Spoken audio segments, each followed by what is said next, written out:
kind of a big deal. Really? People know me.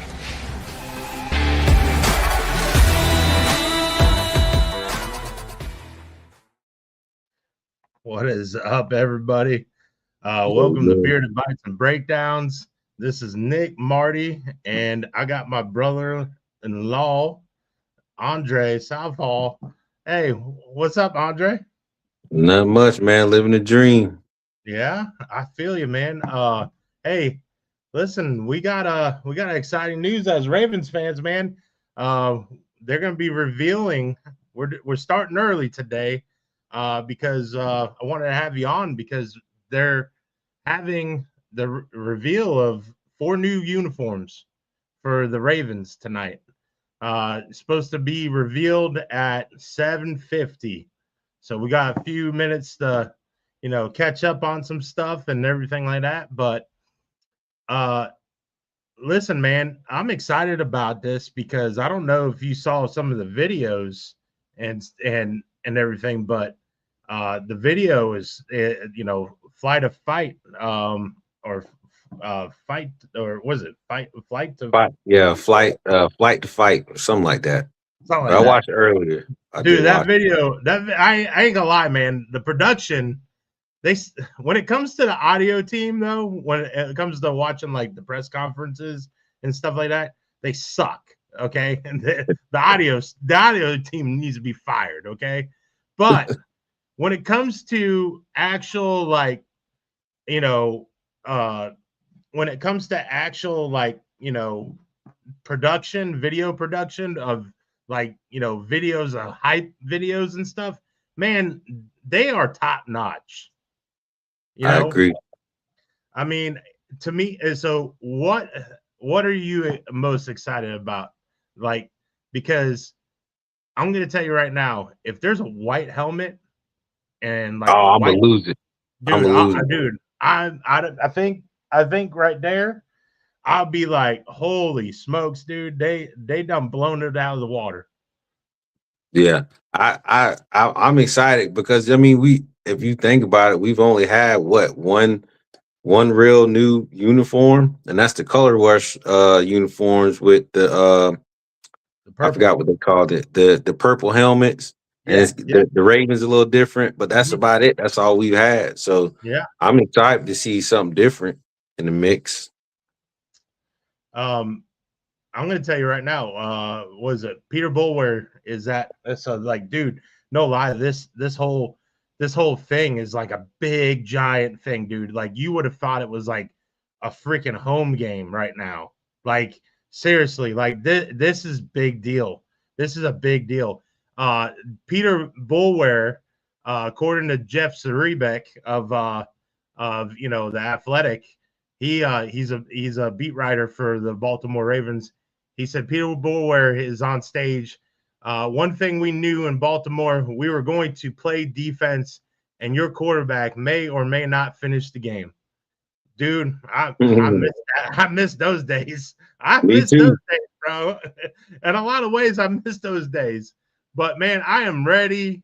I'm ready to take flight on this, man. They got Jamal Lewis, they got Terrell Suggs, they got all these guys, man. There, all these former Ravens, dude. From what I'm seeing from some of the statues that they have, like the mannequins, some of the pictures and stuff that I'm seeing, dude, the cleats are fire, bro. Like, seriously fire. Like, they got some purple cleats that, I mean, I'm just looking at them right now because they're popping out because they have everything else tarped off. Like, because they ain't letting anybody see them. They got straps on them with locks on them, dude. So, I mean, if they got a white helmet, they got like a white uniform, like in with the kind of like a goldish, like reflective, number. Yeah, Dude, I might, I might have to extract this from the tape, but I'm gonna have to buy me a new jersey for once. I'm buying me one. I'm buying 2. already made up my mind. Hey, I'm buying 2 of them. in case the misses are watching that, go like this. Go like this. um, was it? So the draft is next week. Okay, the draft is next week. Is there anybody you're wanting? Is there a position you want them to go after? Since we might as well talk about this for a little bit because, like I said, they're not supposed to reveal it until about 7:50 or so. So we're about 12 minutes away or so from them revealing it. And as soon as they reveal it, I will be, putting up the pictures and everything off of Twitter and sharing it for everybody. But with that being said, uh, is there a certain position you're wanting them to draft right away? Uh, I feel like we could definitely use maybe a corner, receiver, maybe outside linebacker, Mm-hmm. and a safety for to back up Hamilton. Okay. Just in case if he has a breather, we need to be able to be. I mean, I wish we could have kept what's his name, the one guy that we had, but he left, number 12. I guess Uh, thing. oh, I know you're talking about Gil, Gilman or something like Gillian, that. Gillian, right? Yeah, Gillian. Like Yeah. he was decent, but I feel like we could use a fresh face, that we could be confident in to come in and replace. Well, I'm not gonna say replace Kyle Hamilton, but to be able to step in in those shoes and Well, keep the that's same why they got momentum. Hawkins, man. A lot of Yeah, I get you. writers, and stuff have talked about um they've talked about him being a stud, like a silent stud. Like it, they're saying that like he's one of those sleeper guys that like was underrated free agent signing. Mhm. So I mean, to me, like that right there might be my like, okay, all right, we'll see how he does. I've talked to some Patriot fans. My buddy Jay's a big Patriot fan, and he said that basically, uh, the guy was good in just passing, but Mhm. he kind of sucked in the run. But then Cole Jackson, who always does tape and stuff for road graders, he said that the guy basically is a very good run support guy, but he's not very good in the pass, which is factors true. So to me, it's one of those things where it's like, we'll see. I mean, we'll see if he can step up. Yeah. Gillian was good.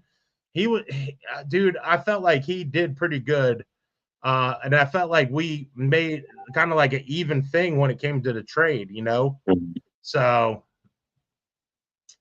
but we'll see. We'll see how it goes. I don't know, man. I don't know. I really hope we address the trenches on both sides of the ball. I hope we Most get a definitely. corner. I hope we get a corner. I hope we get we need an inside linebacker in a way. In a way, I feel like we're kind of set there with Higgins and Buchanan and stuff. But Mhm. Buchanan's coming back off of an ACL, and that's a little bit hard to predict how they're Yeah. going to look. Roquan's not getting any younger, and I just look at it as like, hey, we just got to figure it out. So, but yeah, it's pretty crazy. So, uh, and then I don't know if you heard about Ruben Bain with all the stuff that's going on with him lately. Have you heard anything about that? No. So it has surfaced, um, there's a lot of things going on with him and his uh his arm length and everything like that. And then the other thing that he is going through right now is when he was, I think it was like 2 years ago, he was driving down on one of the interstates or whatever, and he was trying to switch lanes, and then basically he had a girl in the passenger seat, and he went to go switch lanes. This guy came from 2 lanes over and crashed into him, and they crashed into a wall. And basically, he survived. He was nicked up and everything. She wasn't wearing her seatbelt, and Oh, she ended up, she was in the hospital for like 3 weeks and ended up dying in the hospital. Now all of a sudden this is surfacing up, which is crazy to me, because it's like, how are you gonna let this? How are you gonna have this surface up? And when the parents of the girl don't fault Ruben at all, don't fault him at all for what's going on, and they are basically, they're like, they gave him the blessing. Don't worry about it. We're not coming after you for more money or anything like that. They settled or whatever out of court. And to me, it's like, okay, not it is what it is. Like, we can't be we can't be we can't be like nitpicking at something that it wasn't his fault in a yeah. lot of ways. Like, he didn't tell the girl, "Hey, don't wear your seatbelt," you know. And I feel bad. I feel bad that she lost her life, because you're damned if you do, damned if you don't when it comes to your seatbelt on. And I've heard people where they almost died because they had their Seatbelt. seatbelt on, you know. So, but let's see here. They are the uniforms. Let's see if they got them. Let's see. We're gonna about to find out. Dude, they've been, dude, I'm telling you, this is like been such a secret on a lot of this stuff right now. Like, it's wild, dude. Like, it's so wild. They oh, snap, bro. Okay. All right. I'm gonna have to go on here. Hold on. All right. I'm gonna find it real quick. You talk. You try to talk, and I gotta try to find this as fast as possible, because I ain't gonna lie, dude. These are some. Oh my goodness. Oh man, Oh, you making it hard for me, man. Hurry up. hold on, hold on. Hold on, bro. I'm telling you, you're gonna be like, what? I kind of want to see what the rest of it looks like, though, because they got it all spotlight. Oh And man. dude, they got it all spotlight and everything. And I'm like, I don't know, man. Hold on. Well, here we go. I'm gonna load this. We're gonna load this image, and here we go. We're gonna open it up, and bro, look at that. Oh, I like that. I Look like at that. that, bro. I like Like, that. it's better than, hey, that's better than the damn Rams. Yeah. Yeah. Bro, I'm sitting there, I'm looking at the damn Rams. I'm going, what the hell did they do? Like, what did, like, okay. They got Baltimore written across on the white Yeah. jersey. Uh-huh. On the white jerseys. Oh, dude, they got the original. Well, they got the bird logo on the one. I'm trying to see what the other one looks like. They got some. Oh, dude, this alternate one looks like a dark purple, maybe on the one The on the right. It looks like the Lamar's. black. Is, yeah, yeah, Yeah. okay, yeah. It's like a light shade of black, right? Yeah. Okay, and they changed the helmet for that one. It looks like, and Man, I then, think I think they need to bring it all white out, man. They need to bring it all white out. well, they'll mix it up. They'll mix it up. They'll take those. But dude, I ain't gonna lie, the purple numbers That's a little different, man. Yeah, that's That- different. That's way Well, different. yeah, because I got a white jersey on, and Hmm. you usually they got the gold around the numbers, but that looks like solid purple, and the Yeah, numbers look a little different too.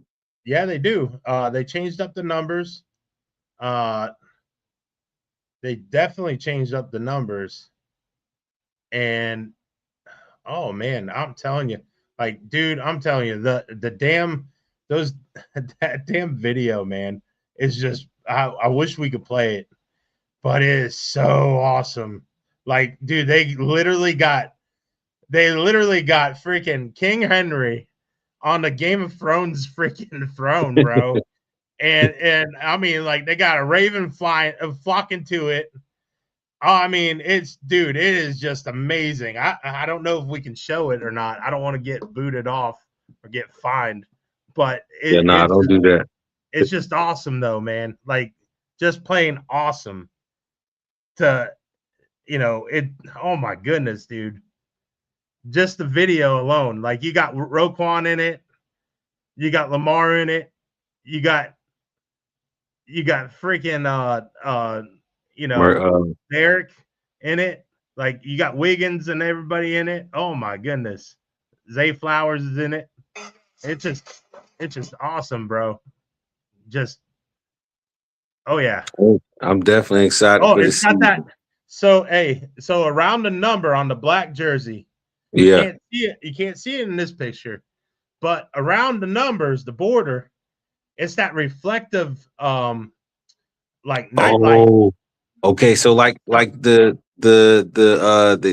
remember when the Seahawks came out that Yes, highlighted? they're Yeah. reflected. Yes, yes, Okay, I that's got you. exactly what it is.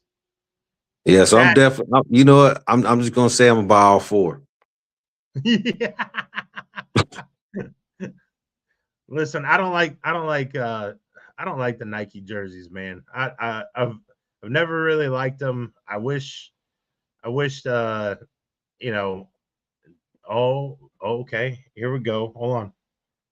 I'm gonna have to show it to you on here. Actually, no. Let me see if I can find it. Lockdown. Lock. It looks like lockdown. Uh, a Darius. Oh man. Um, they talk about midnight purple.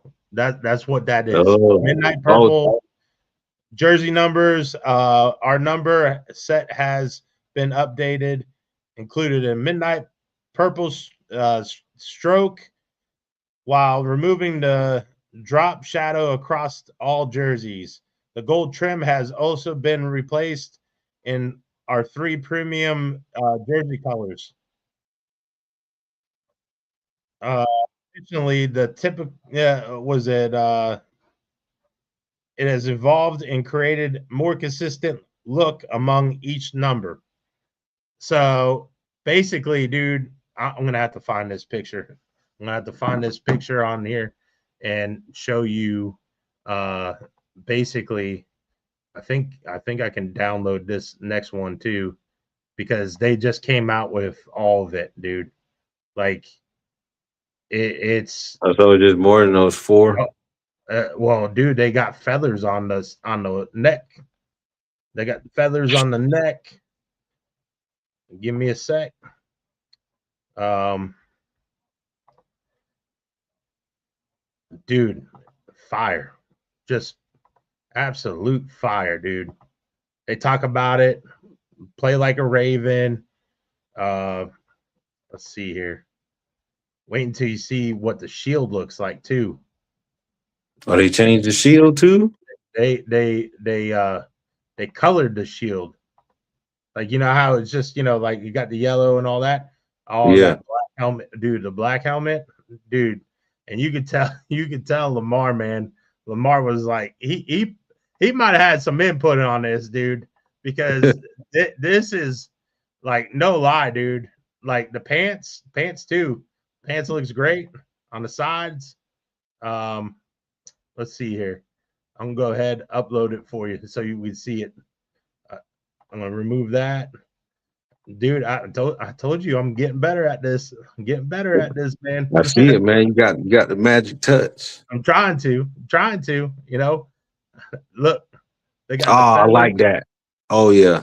They got the feathers on the neck. They got just that purple that pops, bro. Oh Like, yeah.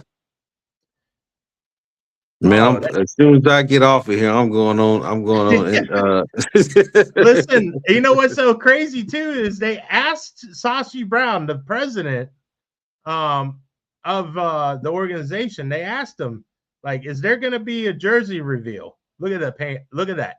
Look at Oh that paint. yeah. I Look at like that. look at the shields, bro. Oh my goodness. Like Oh man. If I could, I'd buy the pants. dude, no lie, the pants on the side like that. I'm just glad they didn't come back with that stupid mustard one. that one was That mustard gold, bro. That was yeah, so terrible. that So was damn terrible. definitely bad. I got let's see what else we got here. We got that. I'm gonna remove this. Remove that from this. What's up, Portwood? I'm gonna make it where all the comments come through right now. Man, what about the Colts? Get out of here. Get out of here with that. Yeah, we The don't do them coats around Yeah, here. hey, the Colts had to copy off the damn Lions to get a freaking alternate jersey. Yeah. You know what I mean? Like, come on, man. This is us celebrating the damn Ravens tonight because they finally got new jerseys. They finally got new. Look at the helmet. Look at the helmet. Oh man, I like that black helmet. That black helmet. That, oh my goodness. That hey, I gotta buy that. I gotta buy a replica of that. Put in my man cave. Dude, how look, and I told you it's Lamar, man.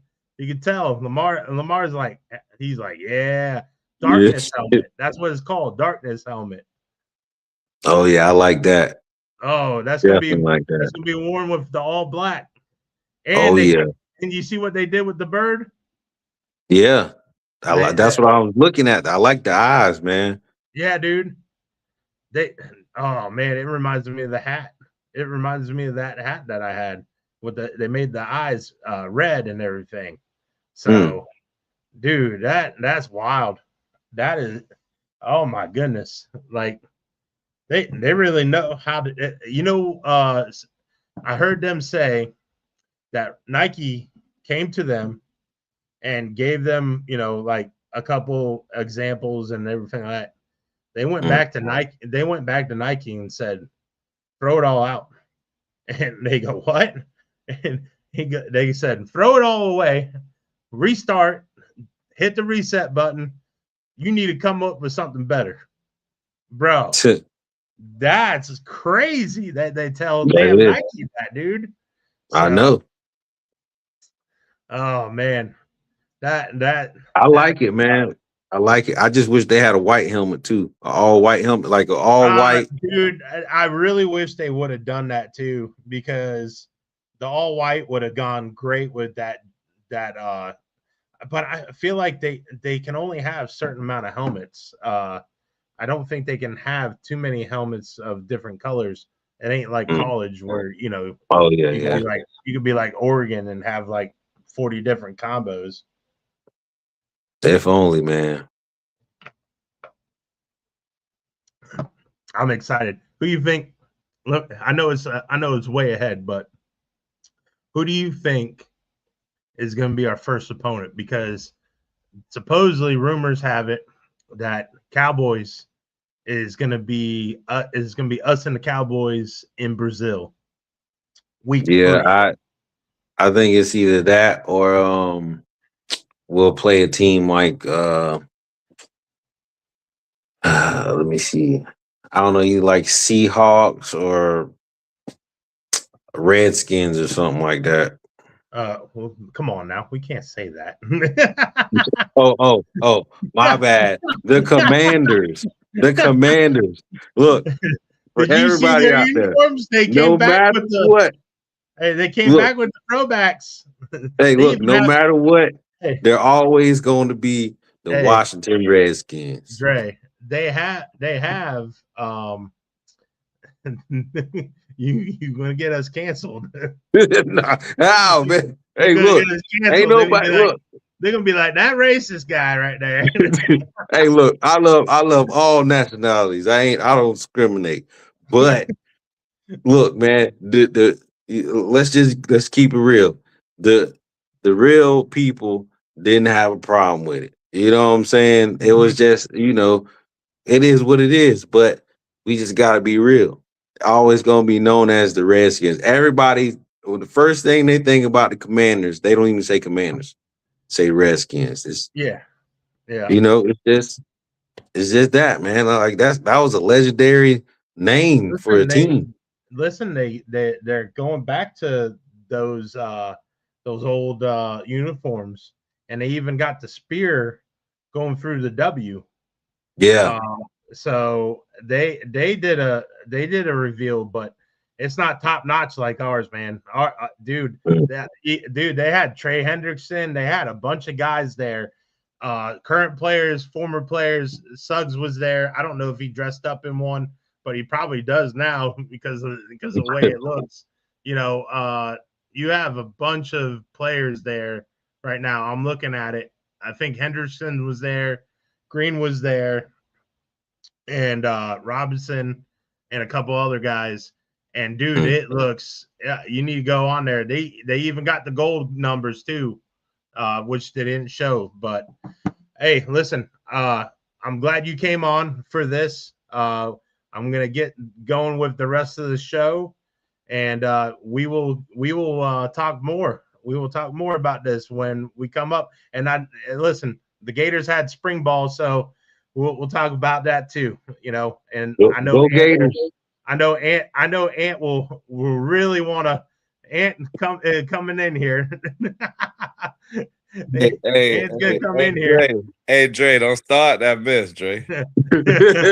Go Gators. Listen, that's now you done ruin your welcome, okay? Now you getting off. All right. I'll talk to you later. Love you. All right. Love you, Bye. man. All right. I'm kicking them out. I'm kicking them out. All right. All right. We're gonna introduce our next guest. Ant, you ready? You ready Yes, for sir. this What's one? up, Coach? Here we go. Coach Chop, Hey, what is hey, going on? what's up? How's everybody doing? What's up, baby? I'm chilling, man. I'm feeling good. Listen, Amen to that. How listen, about before y'all? we How y'all doing? listen, we're Good, doing man. great. I'm doing Good, great. good, Uh, good. hey, before we get into it though, Coach, I just want to say you got the best pipes. You got some of the best pipes there is, man. You got like that. You got that voice, man. That you could read me instructions from a damn how to build a cupboard, and I'll be like locked in, man. It'll be like, you know. Hey, I appreciate that, man. It must be this microphone I got right here, man. I think it's a high quality mic. I don't know about the pipes, but it's what God gave me, and I'm gonna use it to my ability, brother. You feel me? Yes, Yep. sir. Yes, sir. Sir. Hey, so without further ado, Coach, just give them a quick, let them know your name. You know what I'm saying, for the viewers who don't already know. All right, for those that don't know me, I'm Chop. They call me Coach Chop. My real name is Wendell Alexander, but my father's name was also Wendell, so they gave me the nickname Chop. So shout out to my auntie Pearline. She was the one that called me Chop first, and it's just a nickname that stuck when I was 2 years old. And so I used to do karate and stuff. I think Aunt, he been knowing me all my life. I was doing karate and stuff, so Chop kind of went with that. And that just that kind of kind of added to the whole persona. But yeah, it's just growing up around in Inverness, it was a cool experience. Let's jump right. Hey, Coach, let's jump right in right there. It's a different place now. What was your childhood experience like in Inverness? Well, my childhood, I was born, in 1979. So, I grew up in the 80s. So, everybody was like out there, everybody was outside. You know what I'm saying? Like, the kids now, they doing different things, with the devices and whatnot. But we was always trying to see who could run the fastest and who was the strongest, and we was always being competitive, and so we was outside. We was like, that was just something like everybody did, so it was good. I got to experience both sides. I grew up in Inverness and Hernando, so I got to experience both of those both of those cultures. Yes, sir. When did football first become important in your life? Oh man, I guess just watching it, growing up and just playing, sandlot, football, and playing out in the dirt, playing in the churchyard, and just playing in open fields and whatnot, and just growing up watching like the Bo Jacksons and just anybody, Lawrence Taylor, he one of my favorites growing up, so watching it and just like kind of seeing how they do and seeing how the commentators talk everything up. It's like it kind of told a story to me, you know what I'm saying? Like different ones and everything broken up in divisions and everything. And, I looked at the game a little bit different, and I never knew as a young man I would, grow up to actually want to be a coach. So it's pretty cool. What inspired you to become a coach, Chop? Oh, man. Oh, this is crazy. It's crazy. I was in college. I went to Tusculum College. And I really didn't have no direction, what I wanted to do and everything. I wanted to go to school to be a physical therapist, but, that didn't really pan out. But, I studied being, a PE teacher, but it was one of my buddies in college. He used to hang out with us. And, he was a Caucasian fella, you know what I'm saying? But he's hang out with all the brothers. And so I can relate. Yeah. So, he used to come up and everything, and he used to always hang out and everything. And he had this one particular guy used to come and drop him off, and just kind of make sure he was okay and everything, and touch base with him. And I asked him who it was, and he says my football coach. And he was a black guy, and I always watched it. So it was nothing about race or anything like that. But he told us. And I remember him sitting in the room, and then one of my other homeboys asked him, say, "Hey, he said, why you hang out with us all the time? You go to the club, you dancing up on sisters and everything. And, why you he said, listen, man, he said, in my family, he said, he said he was like a third generation Klansman. And he said, like, but when he met that man, that football coach, he made such a difference in his life that like it changed other people around him. And I thought to myself, I know y'all probably think I'm talking crazy right now, but this is what I'm talking, it's plain as day. When he told me that, I was like, man, you know what I'm saying? Something like that. Like you can, just something, just being a football coach, how you can change people. And you know what I'm saying? That you can inspire people. So I carried that story with me. And I just felt like, that was the reason why. I know I'm kind of long-winded, man. I'm sorry, guy. I know y'all got to. Coach, that's good. Cause I was going to say with that story, sometimes, especially with the things we have going on in the world and in the country today, we need to hear more positivity, but also more stories that are just honest to God stories from people, down to earth people. Right. What were some of the other challenges you faced coming up in a small town like that? But it's always challenges. Nobody wants to get into too much of the obvious. I grew up in the 80s, so it's the residue of things that might have happened in the 60s and years prior. But it built me to be who I am. I wouldn't have wanted it any other way. You know what I'm saying? It was like our community was very small. When I say my community, I mean like the African American community. Like I said, not trying to put sides or anything like that. But it was a strong knitted community that I'm very glad I came from and very proud of. But I also got to experience like other communities, you know what I'm saying? And that's what built me too. So I got both sides, you know what I'm saying? I didn't just shield myself off of one side. So right. So how did some of those other communities help shape or help grow your perception as the man we see today or the coach that we see today, I think it helped me look at the world as big as it is, you know what I'm saying? Because of course, whether the community is big or small, you got hierarchies, you know what I'm saying? So, I got to kind of see like, what's influencing what and who wants, you know what I'm saying, and the ins and out. So I got to kind of, see how things were built, just kind of looking from the inside out. And that, I think that kind of prepared me for, after I got out of college and, stepped into the corporate world, I was more prepared for it. You know what I'm saying? I didn't keep my mindset one way, you know what I'm saying? I was able to grow. So I felt like all the challenges I might have had growing up, I ain't got to get into one in particular, but all that stuff molded me and kind of forged me. You know what I'm saying? Like, how it is, man. You keep forging that steel, man. And some of the people come along the way. All the different coaches I had along the way, they're the ones that keep sharpening me. And I'm not a finished product yet, but I'm working on it. Coach, at what point did you know that you could take it to the next level from, little Eminem? What point, did it click in your head? I can go to college with this. I waited. I didn't go to college right out of high school. I kind of waited. I went another direction. My cousin Byron Simmons, he actually was the one who went to college first, and I went to the same college that he went to. And I seen when he made it out, I was like, man, he was already up there for about a year and a half. I was like, yeah, well, if he can do it, I can do it too. And then, I went up there and I had an awesome experience. I met a bunch of awesome people. That experience, it taught me a lot. It taught me how to structure my life. Because, when you're in college, when you wake up in the morning, you got study hall. You know what I'm saying? You got to go to class. And after class, guess what? You got to watch film. After film, now you got practice. All right. Then you might have weights. After that, you got study hall. So it taught me how to structure my day, and stuff like that. I might be talking too much, guys. So I'm going to talk. My bad. No.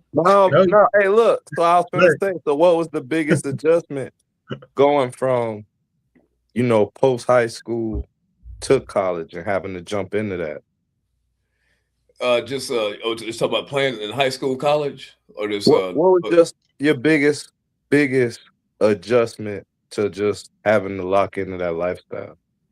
The biggest adjustment is the time. You know what I'm saying? Like when you coaching, I mean, I know Nick. I mean, y'all know it's a commitment. It's just you got to learn how to prioritize that time because you got to have balance in your life. But that was the biggest thing that I had to adjust to. Because I'm a people's person. People, I love being around people, but it's just hard because I only have so many hours in a day. Yeah. So, sometimes you wish the days were longer in some ways when it comes to that. Who is your biggest inspirations though? Like who influenced you the most when you were growing up and right now too? Like who do you idolize? Oh wow. I don't really have any idols per se, but I tell you what, my dad was he was a big figure in my life. You know what I'm saying? He worked for the sheriff department, always carried himself and he's no longer with us, but him, he would tell me stories about Coach Dabney. Coach Dabney, he was one of the ones that kind of planted that seed, of me coaching. My uncle Jabbo, he was also a coach up in Madison. So, we got coaching in our family a little bit, so I've been surrounded by it. But those men, and also I got to give it up to Coach Charles Brooks. Coach Charles Brooks is the first one. Coach Charles. Listen, let me tell you something. I wouldn't have made it in football without Coach Charles Brooks because when you 8 years old, you kind of timid. You know what I'm saying? You don't know what the contact will be like. But Charles Brooks instilled so much confidence in me, and his coaching style is pretty much like what I get. That's what I use. You know what I'm saying? Because you got to instill confidence in these kids. You know. So he put the confidence in me, and that's what I took off after that. I was okay. I can do this. Did you have any welcome to college moments? Oh man, yes, man. Listen, I had one. I first went to college, and I went to play linebacker. I went up there. They were timing everybody, running 40-yard dashes. I thought I was fast. I remember, now, mind you, I'm 4 years out of college. I'm 4 years out of high school. I went up there. I ran a 5 flat. My coach, defensive coordinator, told me, "You are not playing linebacker. You're going to the defensive line." He said, "You better beef up, but you better go somewhere." So I remember I playing nose guard, and I playing against this guy. They call him Cowboy. He's from California. He was all conference kid. You know what I'm saying? 6'3", big old kid. So I come up to him. You know, I didn't even put a move on him or nothing. I just went up and I bull rushed him. Cowboy grabbed me by my inside of my shoulder pads and threw me straight to my chin. I bled. Like if I didn't have a beard right now, you'll see a little scar right here. I bled all over my jersey. You know what I'm saying? The trainers like to come and give me everything. That woke me up and made me realize that, hey, you know, I ain't ambulance no more. You know what I'm saying? You bringing every single play, and that was the first scrimmage. You know what I'm saying? Wow. It was like it wasn't no like, hey, I'm gonna ease you in this thing. No, come here, boy. I'm gonna throw you to your chin and try to send your jawbone through the back of your neck. Yeah, that was It's like welcome to the NFL there moment, huh? man. That's just college. What would you say the biggest lesson was that you took from your playing days that you keep with you that shows up in your coaching? The biggest lesson, I say for playing, just make sure just time and structuring your time management, and just like you go get out of something what you put into it. Like if you don't put no effort into something, man, you might as well just you just it's just a dream that's never gonna come true. So you got to put the work in. I mean, and it's gonna be bumps. You gonna take bumps.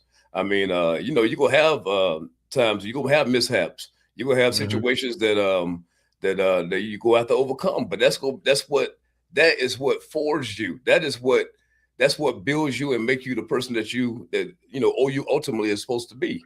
So so all that stuff, I don't let stuff like that bother me. I don't let anything bother me. I try to go to bed word free every night, say my prayers. God got my back. I'm blessed, brother. Amen. Amen. So let's jump into the coaching. Like, what did it really mean for you to come home and join that staff at Citrus High School?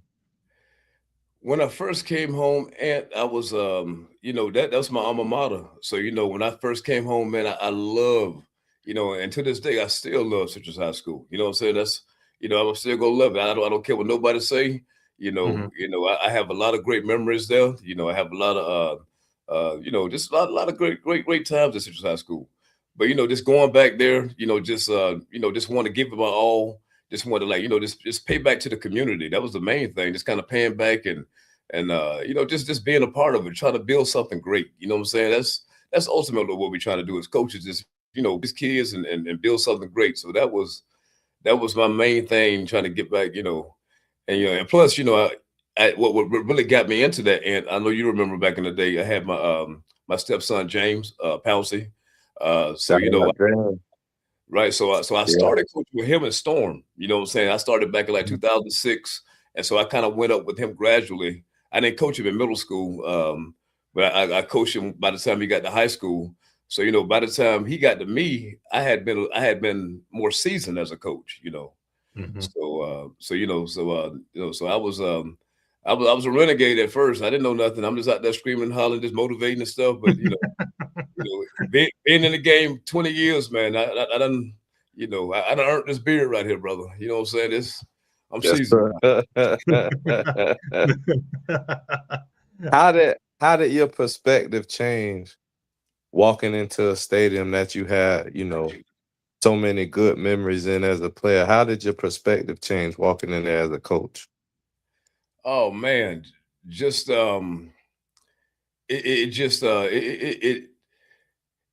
lets me know that it's bigger than what I am. You know what I'm saying? Like my years came and went, them 4 years went. That Citrus High School was they played football back in the 20s. You know what I'm saying? They playing football now. You know what I'm saying? So it's it made me think that all the coaches that coached me and instilled in me. Now here's my opportunity. They passed the torch to me. Now let me see what I'm gonna do with it. Am I gonna drop the baton? Am I gonna fumble the ball? Or am I gonna score with it? You know what I'm saying? So I took it as a responsibility, man. It was a responsibility. I mean, and I felt like I made the most. With with what resources I had. How was it to win that state title in weightlifting? Oh my goodness! And listen, let me tell you, man. Hey, listen, the way that team came together, it was a 3-year thing. With those kids, I started with 4 kids, and then like they started like encouraging other kids to join, and then it became like a like they would those kids at that time they wanted me to go to school early, so I opened the gym up. So they work out 45 minutes before school, and back then we had the block system, so they got an hour and 30 minutes to work out in my class, and then we had practice, and then they begging me to give them another 30 minutes. You know what I'm saying? So when you got kids like that, we done built something. It's just it was so special, and that was the one year, and we could have went back to back. I feel like that next year, and but I chose to. That was the year I chose to go to Lecanto, and if I had stayed at Citrus, that was that COVID year, and that season got canceled anyway. That weightlifting season, but that team would have definitely went back to back state champions. That team was special. By the way, Coach, congratulations. You guys won district, right? Yes. Yeah. So congratulations. Thank you on winning that. That man. Listen, I'm a big fan of yours. Because one, no matter where you go, you always are just a joy to see on the sideline. Two, I just feel like you're just a downright good coach. Like I don't care where you go. You can go to the University of paper bags and you will turn it into something like really, really good. Thank you, man. Appreciate it. Well, listen, it's frustrating because when you see somebody like you, and I'm not gonna get into it, but I just feel like you should be in a place where you should be somewhere close to home and be the head coach. I'll just leave it at that. Get out your feelings, man. I'll just leave it at that. That's my opinion. That's my opinion. That's just my opinion. Hey, so look, Coach, I'm glad you're at Hernando, though. What are you most proud of from your time coaching at Citrus High? I'm most proud of, wow, man. Oh man. There's so many. Good question. Yeah, that's a very good question, man. What am I most proud of? Coaching at Citrus High School. I don't want to state like that. I'll be like win a state championship. I mean, that was special, man. Man. So you say what is the most special thing? Just what are you most proud of, from your time there? I am most proud of the relationships I built there. You know what I'm saying, with the kids. And it feels so good. Like if I go to Walmart, sometimes I don't recognize them. I've been coaching at Citrus since 2009. You know what I'm saying? So I walk up and I'm thinking it's somebody grown. Sometimes they might have gray hair. I'm like, I couldn't have coached you. You know what I'm saying? But sometimes people come up to you and they tell you like, hey, I remember that time in class, so and so, and I can't remember everybody. You know what I'm saying? Yeah. So I kind of give them that look like, yeah, I remember that. I sort of vaguely remember, and sometimes I do remember. But it's just good to have them relationships, and it's so many people that people I talk to this day, man. Just this cool people. So how important is it for you to make that impact with kids? Even beyond the field, or just beyond the arena of sports? How important is, I tell you what, it's my purpose. So if you know how important somebody's purpose is, you know it's important to them. You know what I'm saying? I feel like coaching, this is what God told me to do. You know what I'm saying? This is what God put me here for. All the trials and tribulations, all that's God. God allowed whatever to happen just to see how I was going to do, how I was going to come out on the other side of it. You know what I'm saying? Mm-hmm. So I feel like it's my purpose, and as long as He give me the strength to do it, man, that's what I'm gonna do. So you say y'all would have went back to back, but you took that role at Lecanto. Yes. What made Lecanto an attractive opportunity at that time, with you being fresh off a historic season? Listen, that it was just a fresh opportunity. When I went to Lecanto, I just wanted to start from scratch. I just want to see what it was like to just kind of build, see what I can build from scratch. Like I like coaching and Nick. I'm not one of them coaches that like to just coach a whole bunch of athletes and just kind of see what it is. I like to coach. I like this to develop. So I went to Yeah. Lee Cantor to develop kids. I wanted to develop a program and develop systems that could last even after I'm gone. You know what I'm saying? So What was, you know, so what was the biggest challenge when the you biggest got there? Oh man, listen, I'll say this. The biggest challenge, probably what might not be what people might think it is, but the biggest challenge was when I first got to Lecanto, I got jaw surgery. I had a tumor in my jaw. I don't know if anybody remember this, but they I had to do remove my remember jaw. that. And I almost died. And it was during COVID. So when I came back, that season was COVID. So when I came, I was dealing with I ballooned in weight. I gained like 60 pounds. I had ballooned up to ultimate like almost 400 pounds one time. They removed my jaw. I don't know if y'all can see it in the camera, but like from that all the way back, they had to rebuild my jaw. You know what I'm saying? That's why, and I don't have any filling in my lip to this day. So you know, so it is, you know, it's tough for me to enunciate some of my words and whatnot, but you know, but it makes me who I am. But anyway, that was tough, man. Just going through the surgery and going through the COVID, and that was tough, man. Because you know, they had us. It was so many different protocols. It seemed like every day was a different protocol. You know what I'm saying? You got to spray the balls down. The kids can't. They got to wear a mask, and when they're in the huddle, they got to. You know, it was just. If y'all can remember COVID, that was my first year as a head coach. You understand what I'm saying? Guys like, oh yeah, I say, oh, you want to be a head coach? Nah, it's the right time. I'm gonna get you out there in COVID, and hey, Coach, that was a terrible time for everybody. No matter what occupation you were doing. I mean, I remember, you know, as a Pepsi rep, they had arrows going one way. You could only walk down the aisle at Walmart one way, and you had to go. I was like, what if I just need one thing? I can't go back. What's the arrow going to do? I got a question for both of y'all. Yeah, because I was on a break that year. I was just sitting home with the kids. How did you guys handle that adversity and you know, the eventual criticism that's always going to come with adversity during that COVID year? The adversity. Go ahead, Coach. So my thing is like I seen a lot of people like be feared about it and all that. I ended up getting it, and it knocked me out. I remember it was towards the week of Thanksgiving because I couldn't taste anything. I lost my taste. I didn't get it back until that Friday after Thanksgiving. So my taste buds have changed because of that. But the adversity of it is, you know, like we tried to have a football season that year for Storm.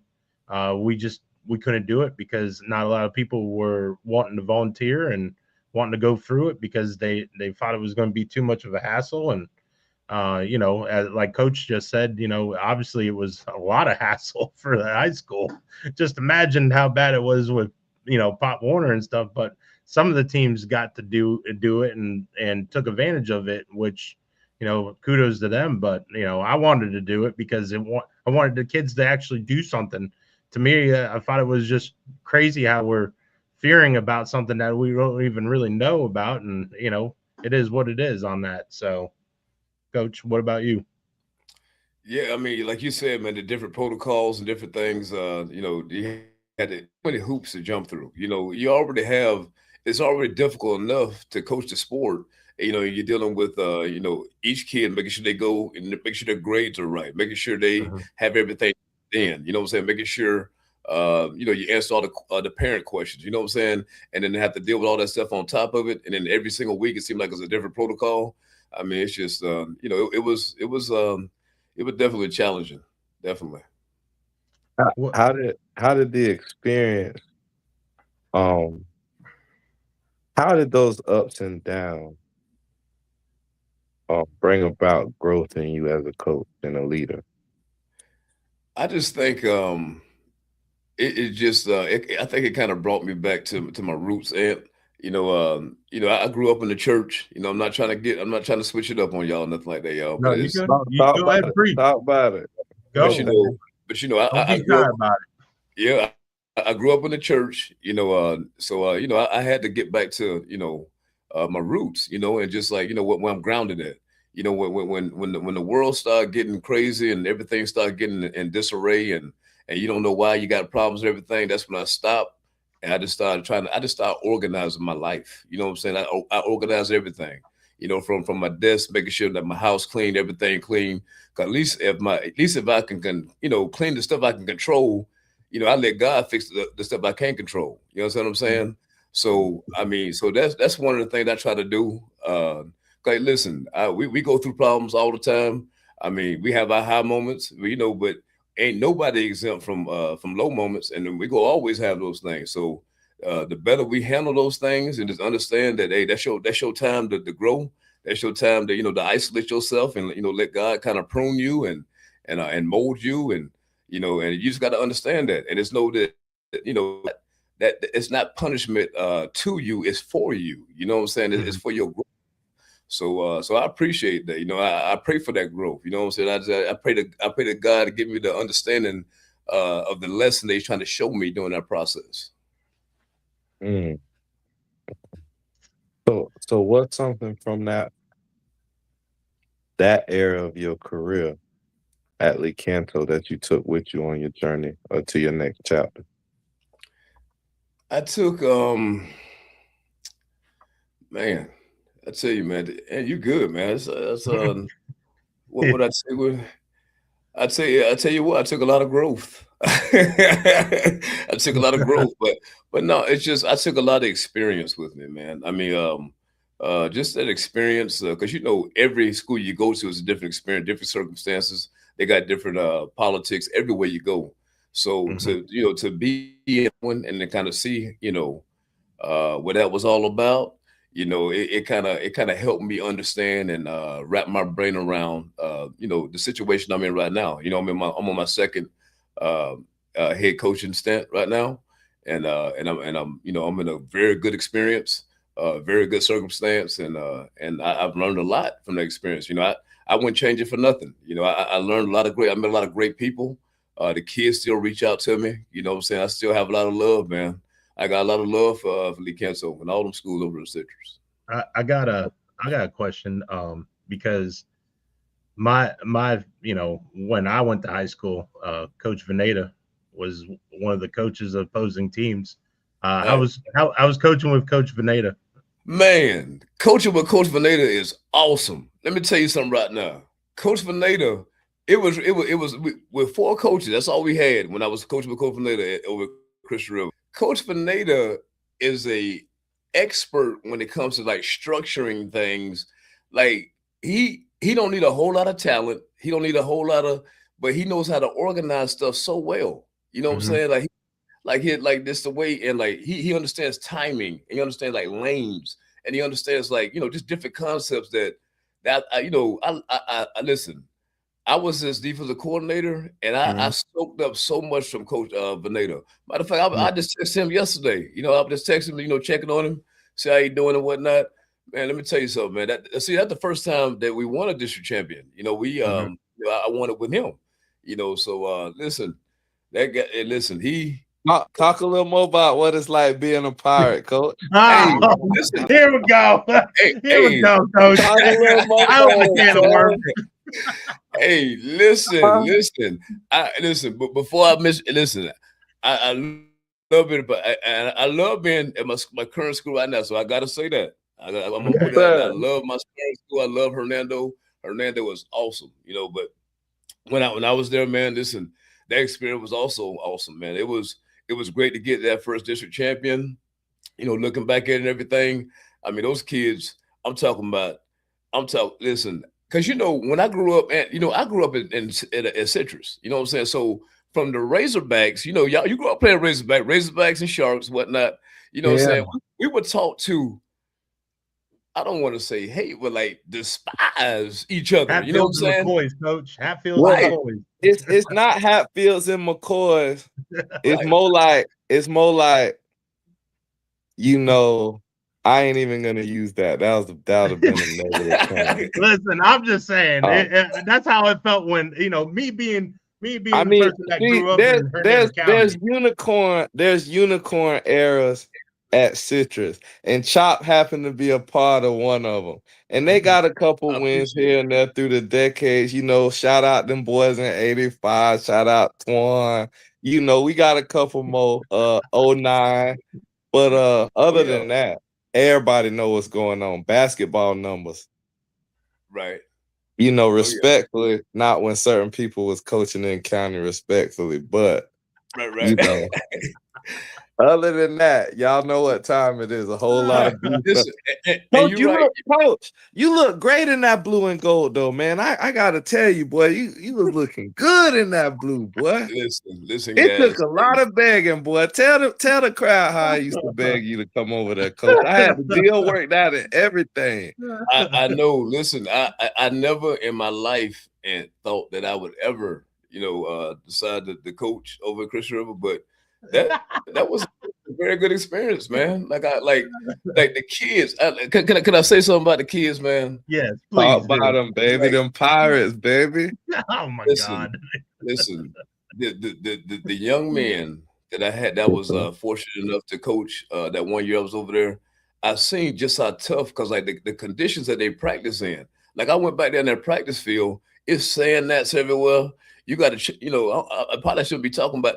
Sometimes you might see a snake. You got to chase them off the field. You know what I'm saying? Yes, You don't never know what might be sir. out there. Yes, You know sir. what I'm saying? So and you have to walk like almost a half a mile just to get to the field, and not to mention they got sandy spurs that cover the entire field. You know what I'm saying? Yes, So it's sir. just so they come from that grit and you wonder why they were the where they were, and then when you see the conditions, you're like, okay, now it makes sense.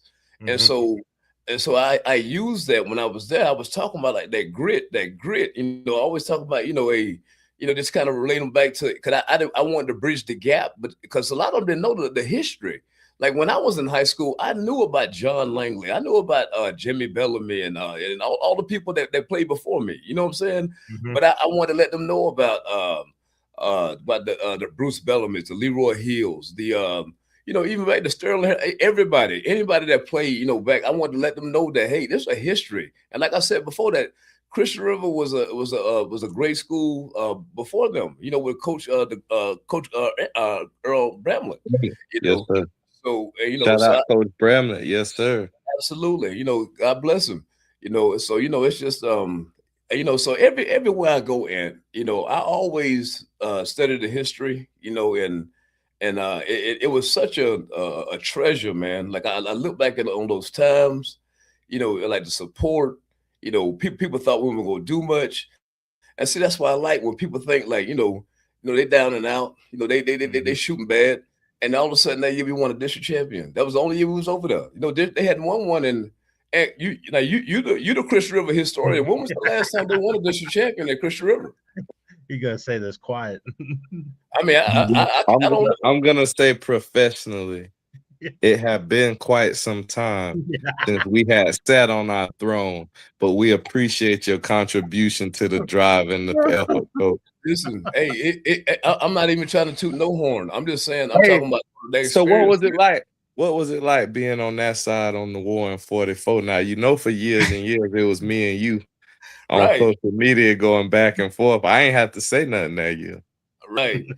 Hey, I tell you what, man. Truthfully, it was a surreal experience. I'm trying to think back to that game because it's just, I just remember like the looks, what I'm saying, with people, 'cause, 'cause, like after the game, like when you walk through, because we won that game, you know what I'm saying. So now if we had lost, it probably would have been a little bit more pleasant, probably reaction, everything, but like anybody that knew me in like my heyday in Citrus County, like they kind of they I don't know if they really up on like the rivalry anymore, so it really wasn't as bad of an experience as I thought it was gonna be, but I remember it was Yeah. years like you remember. I remember a year I invited the whole.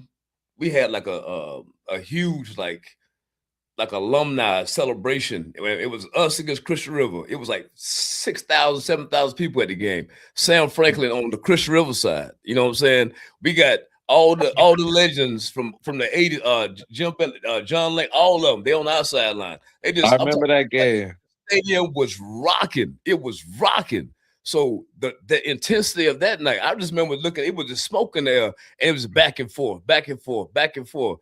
And thinking back now, I think that even though we lost that game when I was at Citrus that year, I probably think that was probably my favorite experience. If I had to answer that question, just think back, it didn't come to my recollection just now. But do you remember that experience? That that's what it was like back then. That's what people was that the 7-6 year?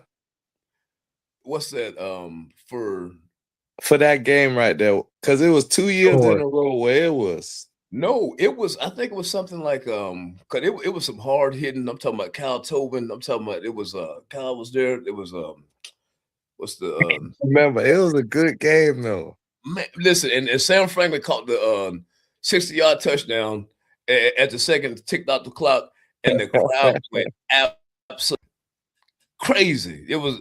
And you know what? But I was because I was involved in this, I was upset. I was so upset because they had an after party after that in Inverness, and then nobody really want to go because we didn't know what to celebrate. But all they could talk about that game was even Christian River was there. They didn't care who won that game. That might have been the greatest Citrus Christian River game in the history of that rivalry. I'm just you let me know, Ant. I mean, you the historian.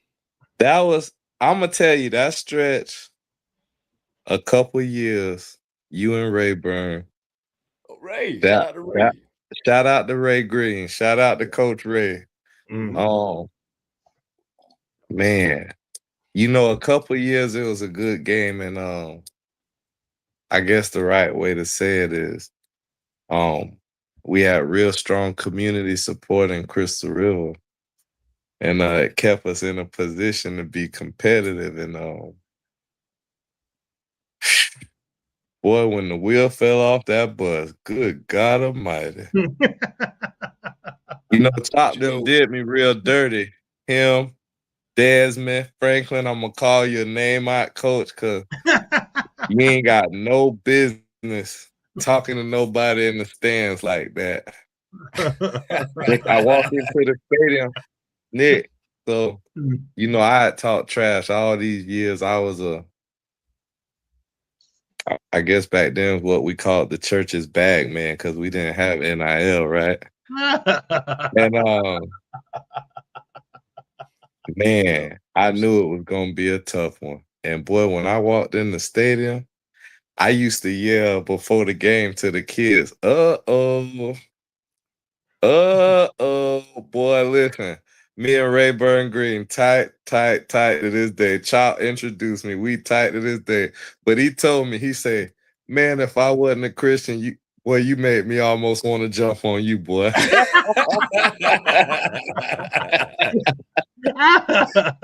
Yeah, boy, we had that was a good rivalry. But boy, that year I walked into the stadium, they was talking to me. Yeah. I heard Des go, there you go right there. Cuz. And this what you wanted. I said, man. I had to go down with my boys, though, you win some, you lose some.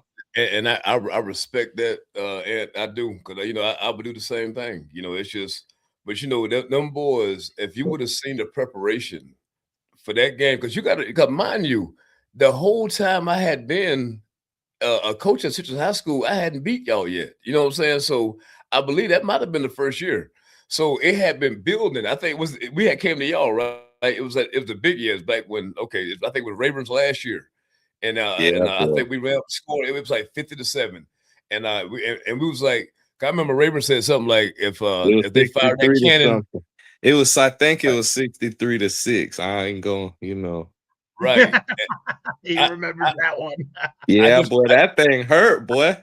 Right. Nick, boy, you don't know Nick at that time.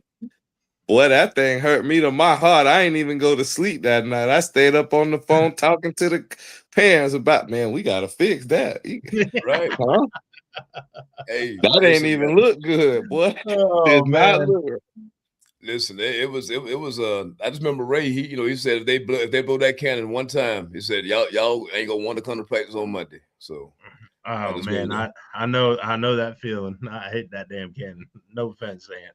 to- I hate that damn cannon. listen. I love all the schools. I love them all. So You know I what it remember is? what's That that? cannon sound traumatized a lot of y'all in your It childhood. traumatized me on a damn Saturday morning for a makeup game in damn middle school, man. It was a beautiful good Lord. sound of celebration and abundance for me growing up. Right. I Listen, was like, why are we playing this game on a Saturday morning at 9:00 in the morning? And then they kept on shooting up that damn cannon. I'm going, who's controlling that damn thing? right. Hey, shout out to that 96 season with Coach Earl Bramlett when they had Ant and Booby and all them guys. And man, they went third round of playoffs.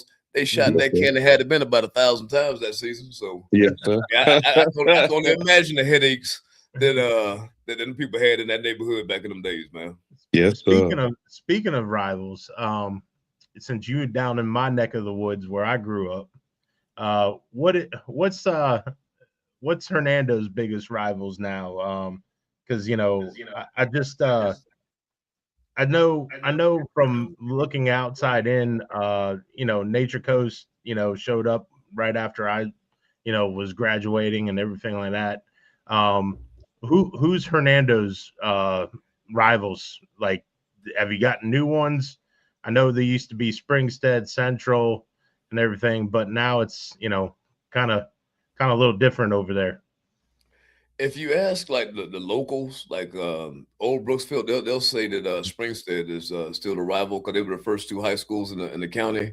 Yep. But if you ask the kids now, they would say Nature Coast. So the Okay. kids, so you have like the older crowds rivalry. You know what I'm saying, that they get hyped up for.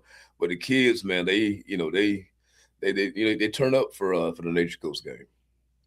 Do y'all play Central still or no?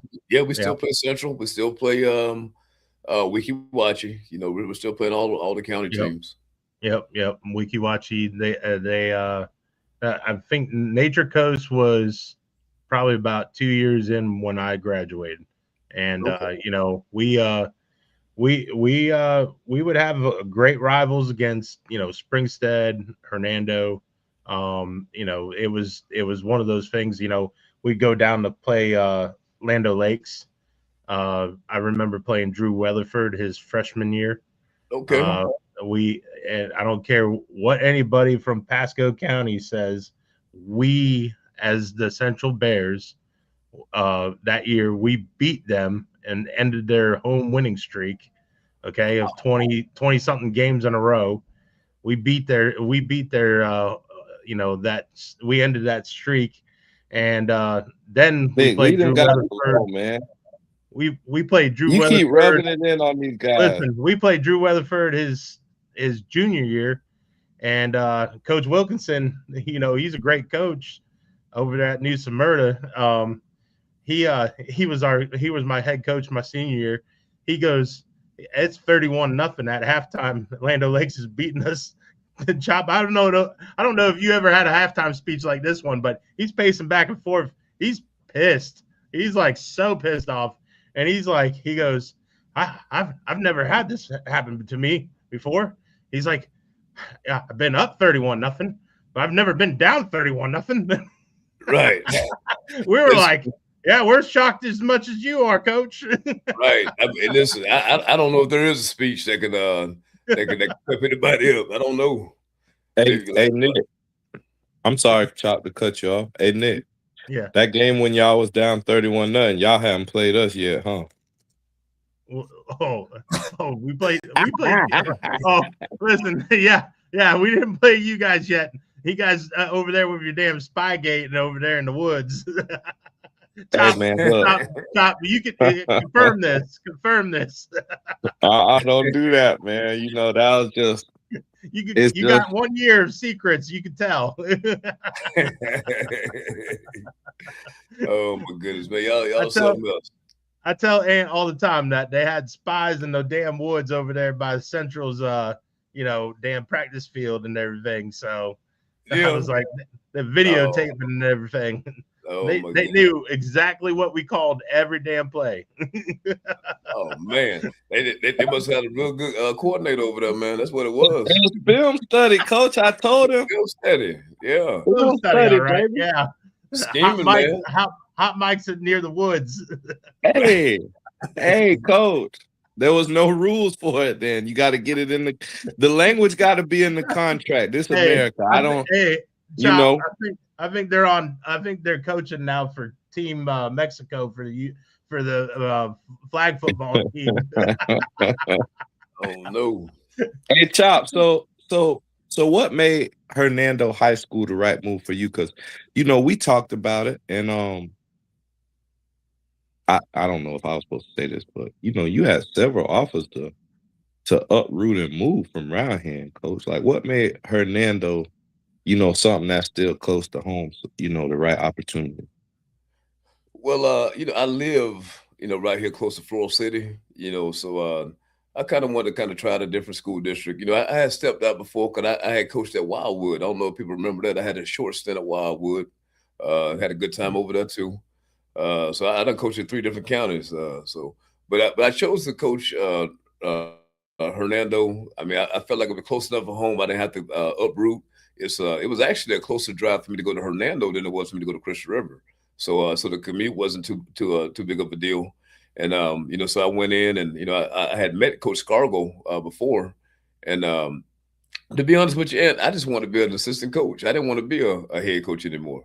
I didn't think I did, and then, when situation happened that happened, it just led to me, making a decision to take the job.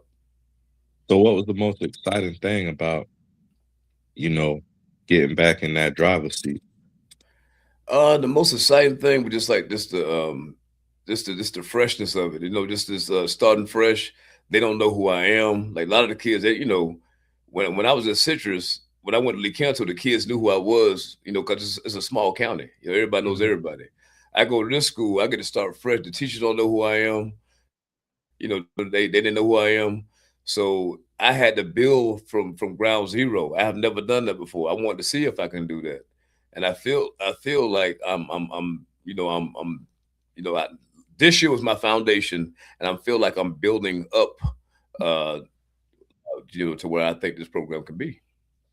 What was the first priority when taking over, a new program and trying to steer it in the direction that you wanted? The first what now? Say it again. The first What what was was what was just the first priority when when you got the head coaching job and your feet hit the ground? What was, what was in your head like, this what I got to do first here for this to be right? I had to instill discipline. It was that's a hard thing to do, to come in and lay the hammer down.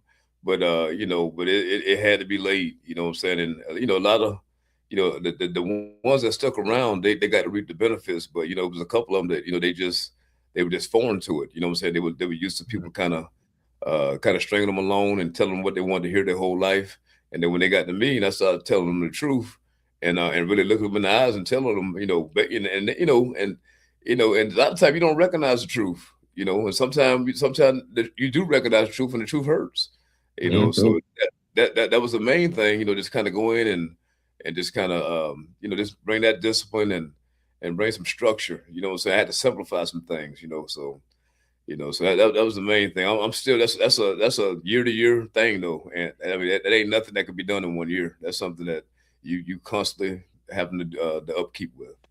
How do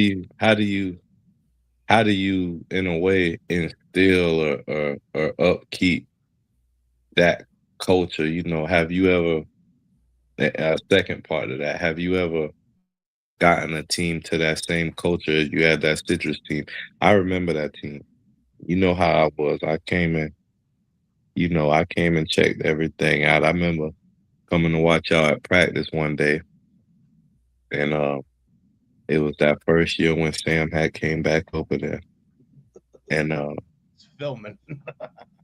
man, they was running sprints, Nick, and they ran about 10 extra, and every time they ran one, somebody yelled, "One more, one You're more." right. One more. Coaches went to leave and going home. You know, Chop and Ray out there, but they won more than for 30 minutes. Mm. And not one of those reps was a coach saying, give me one more. It was, when I saw that, Players. I knew exactly, you know, when they say you reap what you sow. I knew what I was going through when that happened right there, because I was very vocal. I was Right. vocal now in certain, in our little communities. I'm real vocal about them Pirates now. Right. Nick, you know, you ain't never beat them, but This- that's not what we're talking about tonight. One. That ain't Okay. what we're talking about tonight. You know what I'm saying? Coach, what kind of identity do you want the Leopards known for when they take that field? That exactly what you just said, Ant. It's crazy that you said that, and and I remember that. You know what I'm saying? That wasn't the only time they ever did that. That was like an everyday thing.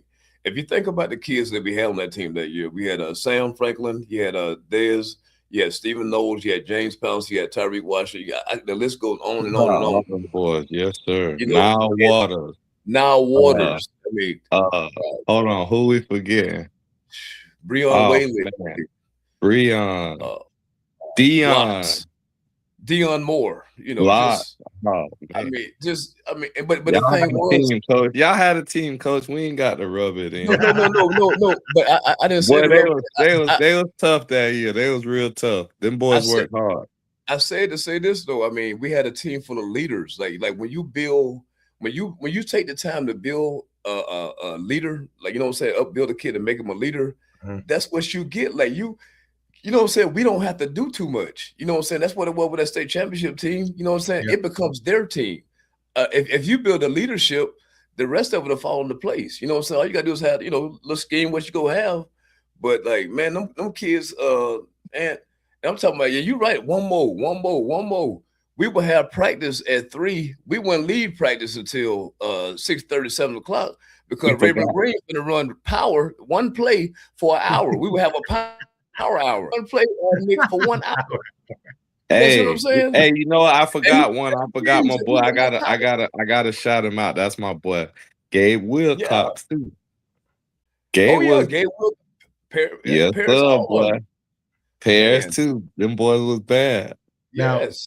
Now, Chop, you talk about leaders. You got a guy on there on your team that I coached against, and you know, I also played with his dad, semi-pro, Mason Paulette. He's looking pretty good, you know. Talk a little bit about him, man. Listen, I can't say enough about that kid, man. Like I've coached linebackers, and I want to choose my words wisely, because I coach a lot of good linebackers. You know what I'm saying? Like a lot of good linebackers. Now the kid, he's only a sophomore. Yes, so sir. you know what I'm I know. saying? So I got to tread lightly. You know what I'm saying? But the amount of focus, you know what I'm saying, and it's a student of the game. And like I was watching him work out today, and like him just wanting to be first all the time, you know, and just, you know, when I think of linebacker, like his playing style is like a Luke Kuechly. You remember him for the Carolina Panthers? Yep. It's a real, like, you know, calling out plays and whatnot. That's what he reminds me of too, Coach. Right.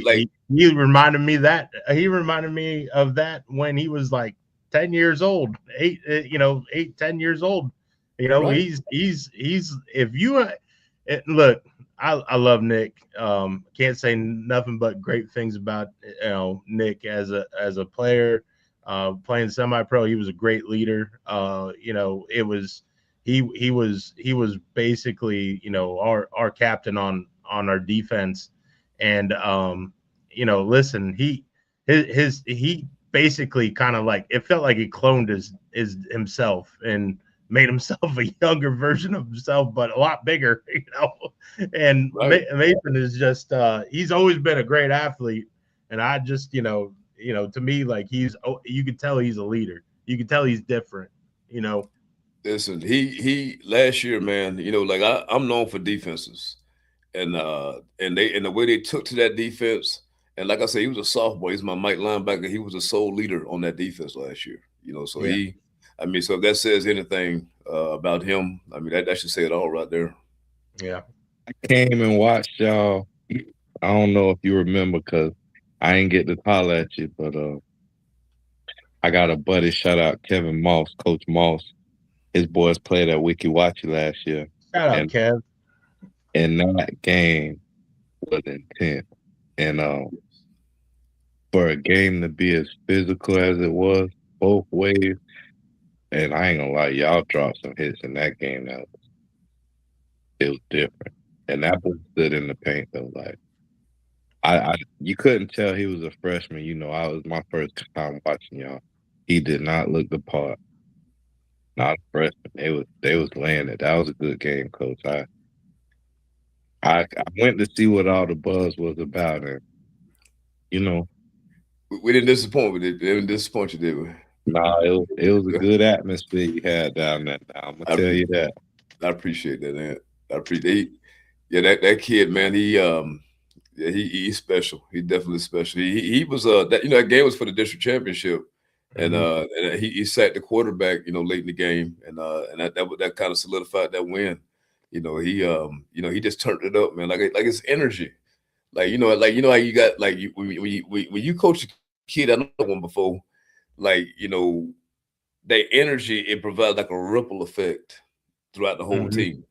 So I'm saying, Yep. if you get you one or two or three of them, boy, what you talking about? And it's something special. It's one of those things where you don't always get that type of player, but when you do, you are like, okay, I got something. I coached the Williamsons, Waylon and everything, and coached him. And he was, hey, listen, he might have been vertically challenged, but man, that kid had a heart of gold, and he was such a good leader and everything. He was all business, and when he played for me on Dynamite and all that and everything, but it takes special kids that just pop out of nowhere. They don't have to be the most athletic. They just got the it factor when it comes to being a leader, and you listen, when everybody shuts up when they talk. That's the Right. great thing about that. Is he a player down on that team now? What, Mason or Waylon? Waylon. Well, I think Yeah. Waylon. Yeah, Waylon's down there, right? Mm-hmm. Yep. So I saw a comment down in the comments, Coach. I know you can't, you can't speak on this, but I seen a comment say, "Boy, they got him down there at Hernando. I'm coming to check him out one Friday night." Now they say you got some horses running down there, boy. Listen, man. Hey, we try to build a culture down there, man. It's just like I say, man. I got it. We got something brewing in the lab. You know what I'm saying? We go keep pouring these kids and keep instilling the right things. And I think good things gonna happen. I mean, the recipe ain't gonna never change, man. I mean, it is what What it can the is. community expect from you in the program in the years coming forward?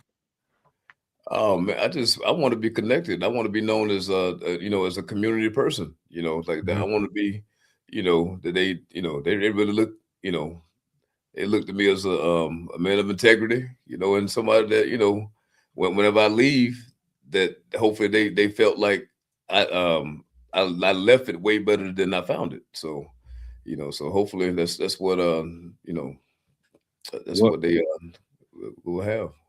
What are some of your short term and even your long term goals while you're a Hernando Leopard? Short term,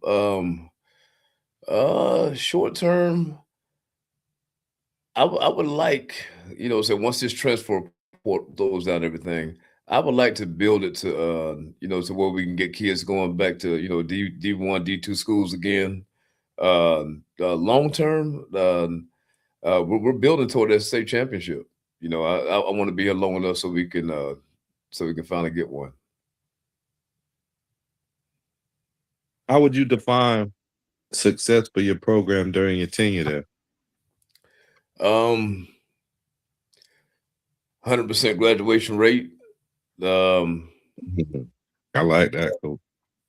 Just just making sure my have my kids, having a classy program. You know what I'm saying? A program that's respectable. You know what I'm saying? The referees ain't picking on because we've been jerks on the field, and you know what I'm saying, that we, not no. I don't want to have a bunch of laughing stocks. You know what I'm saying? I want them to be an extension of me when they go out in the community. So that's the word I'm looking for. I want to be the reflection. So hopefully, when you see one of mine, you'll know they one of mine because you know who I am. So that's what I'm trying to leave. Let me ask you. Let me ask you this, Coach. When it comes to, because obviously Ant's the historian over here for Crystal River. Right. Do you talk to the kids about the history of how the greats at Hernando High, like Jerome Brown's, John Capel, D Brown, some of the Mowgli's. Let's shout them boys out now, Coach Capel. That's my dog right there. Yes, love John. Yeah, John, I still owe you one in Little League too. And then about 3 of them really, but we ain't gonna go there either. Like you had, like Paulette and Jermaine Green, Antonio Brown, Jermaine Green, Marlon Green. Yep. It's so many. There's a lot. Listen, rich in history. If you go into the gym, like you'll see like a wall of fame, like of people that have gone on. It's so many people that went off and went D1 schools and played professional sports. So it's so much history. And each year they do like a Hall of Fame during one of the games. So they're aware, and I love bridging that gap because sometimes they forget, and sometimes kids might not be from that community. They might have moved in from another community, but it's important that they know that it's something bigger than them. You know what I'm saying? They come from something bigger than them. Yeah. It's a rich history. Right.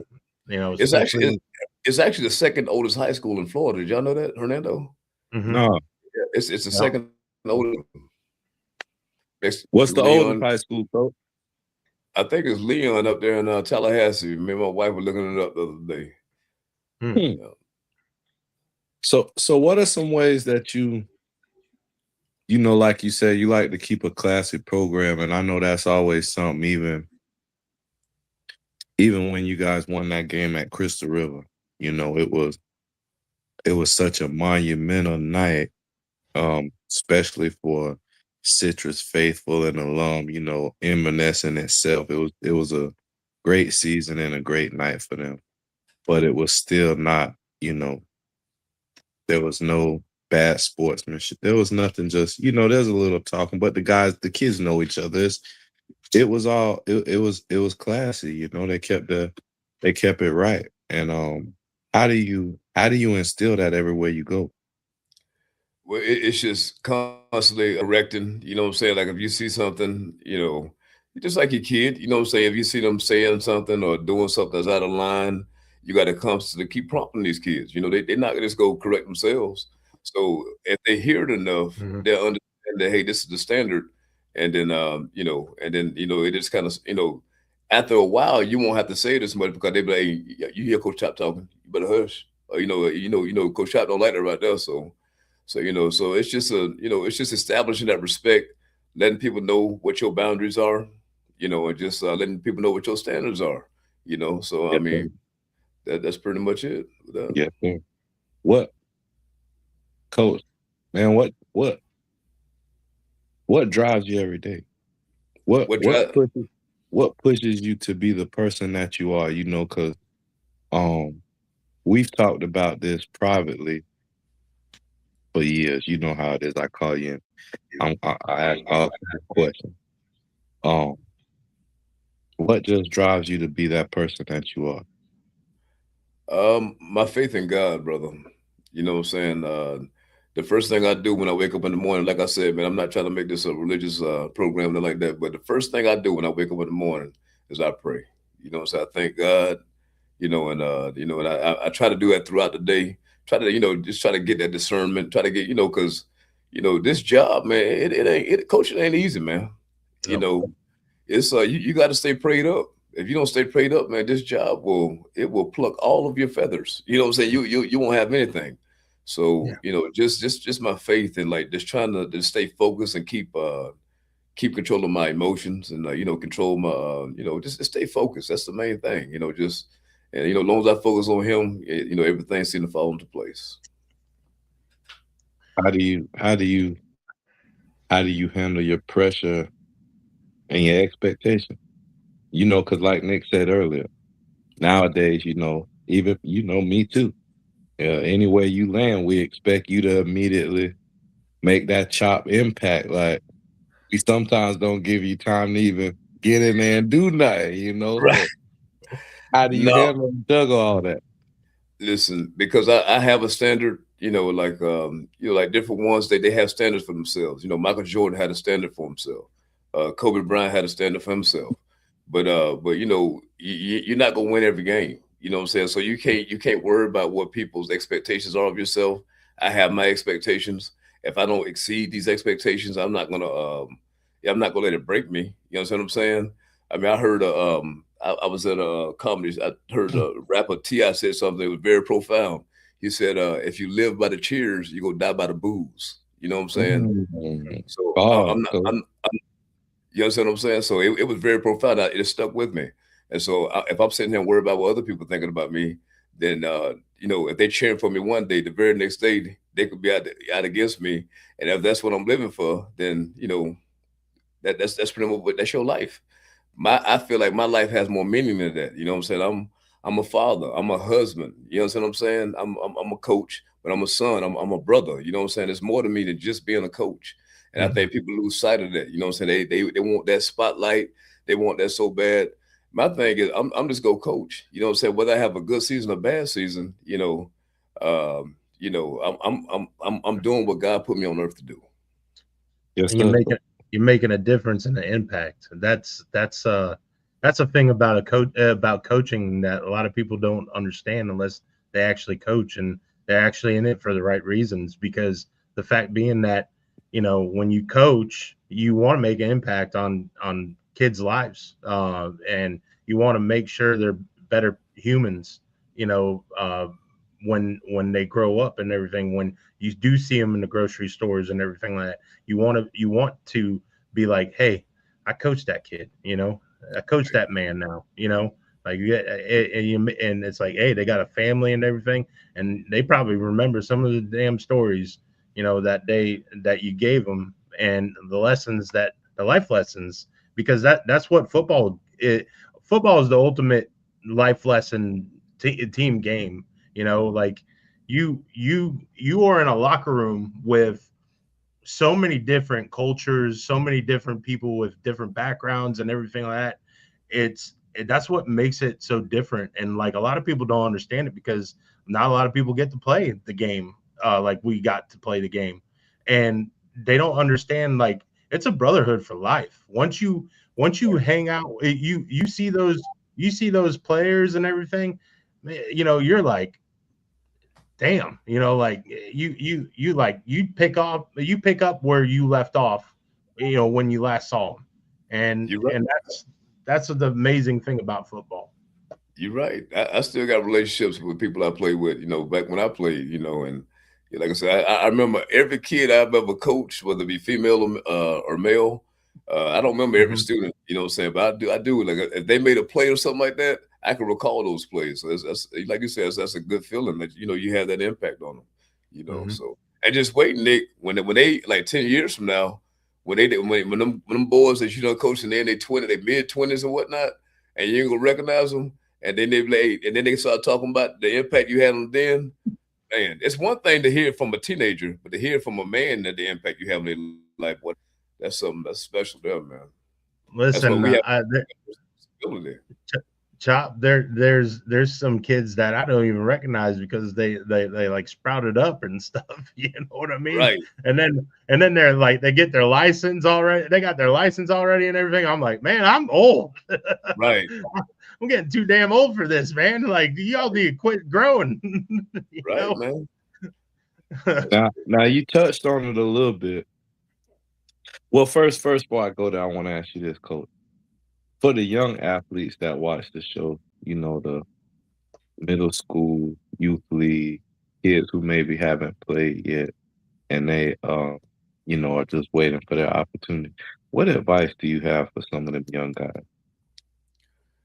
Focus on the fun. On the fun.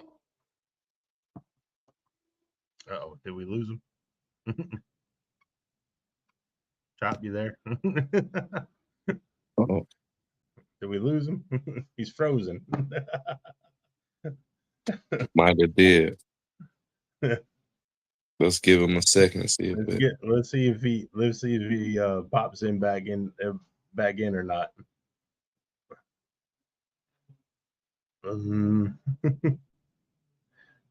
Yeah, that was good, boy. We was just about to jump I back know. in. I know. He was like, "Oh, and you asking me about youth? I'm out." Pull the plug. Yeah, you know pull that damn plug real quick. He's got to jump back in. Hopefully, he jumps back in and everything. Man, I How tell was you, the man. jersey reveal today? Oh, dude, you should see these jerseys. I'm gonna show you right now since we got a little bit of time. Hold on here. I might as well have nice uniform since you're just gonna blow it again. Oh, okay. All right. Okay. You're gonna talk all that smack. I see you. You're gonna talk all that smack. Brought all them jerseys and they ain't get no cornerbacks. What you listen? When you see the black one, you're gonna be like, "Damn, son!" Like you're gonna be like, Dre's like, I'm gonna go buy all of them. You need a secondary, Nick.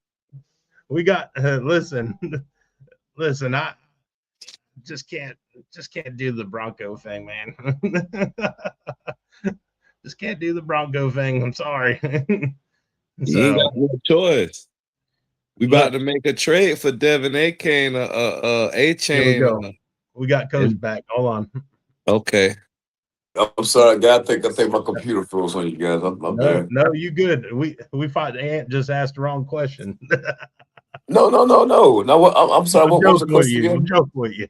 What was some advice you have for the younger guys coming up that they you know, as a kid, 90%, 99%, I would say, nobody at that age saying, you know, I'm gonna grow up and coach. Everybody wants to walk that walk, you know. Like you said, you know, they want to go to college, you know, and what's some advice you have for the kids who have that thought process? Like I say, man, I think they should just focus on the fundamentals of the game, man. I think we've kind of veered away from that too much.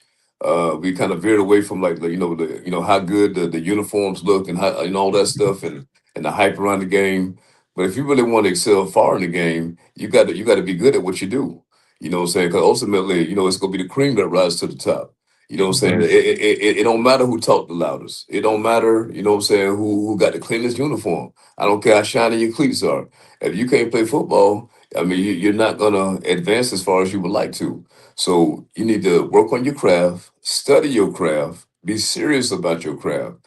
And the thing is, you can work as hard as you want to work and still might not make it. You can sometimes your best might not be good enough.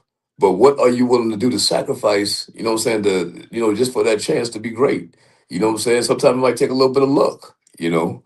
But you just gotta focus on what's important. That's the fundamentals. You know, so I think that's what people are lacking. They just want, that's my take on it. When you're not coaching at all, hmm who are you? When I'm not coaching, I'm a husband. You know what I'm saying? I'm mostly here at the house. My wife, she's my best friend. You know what I'm saying? So, mostly I'm a husband. I'm a father.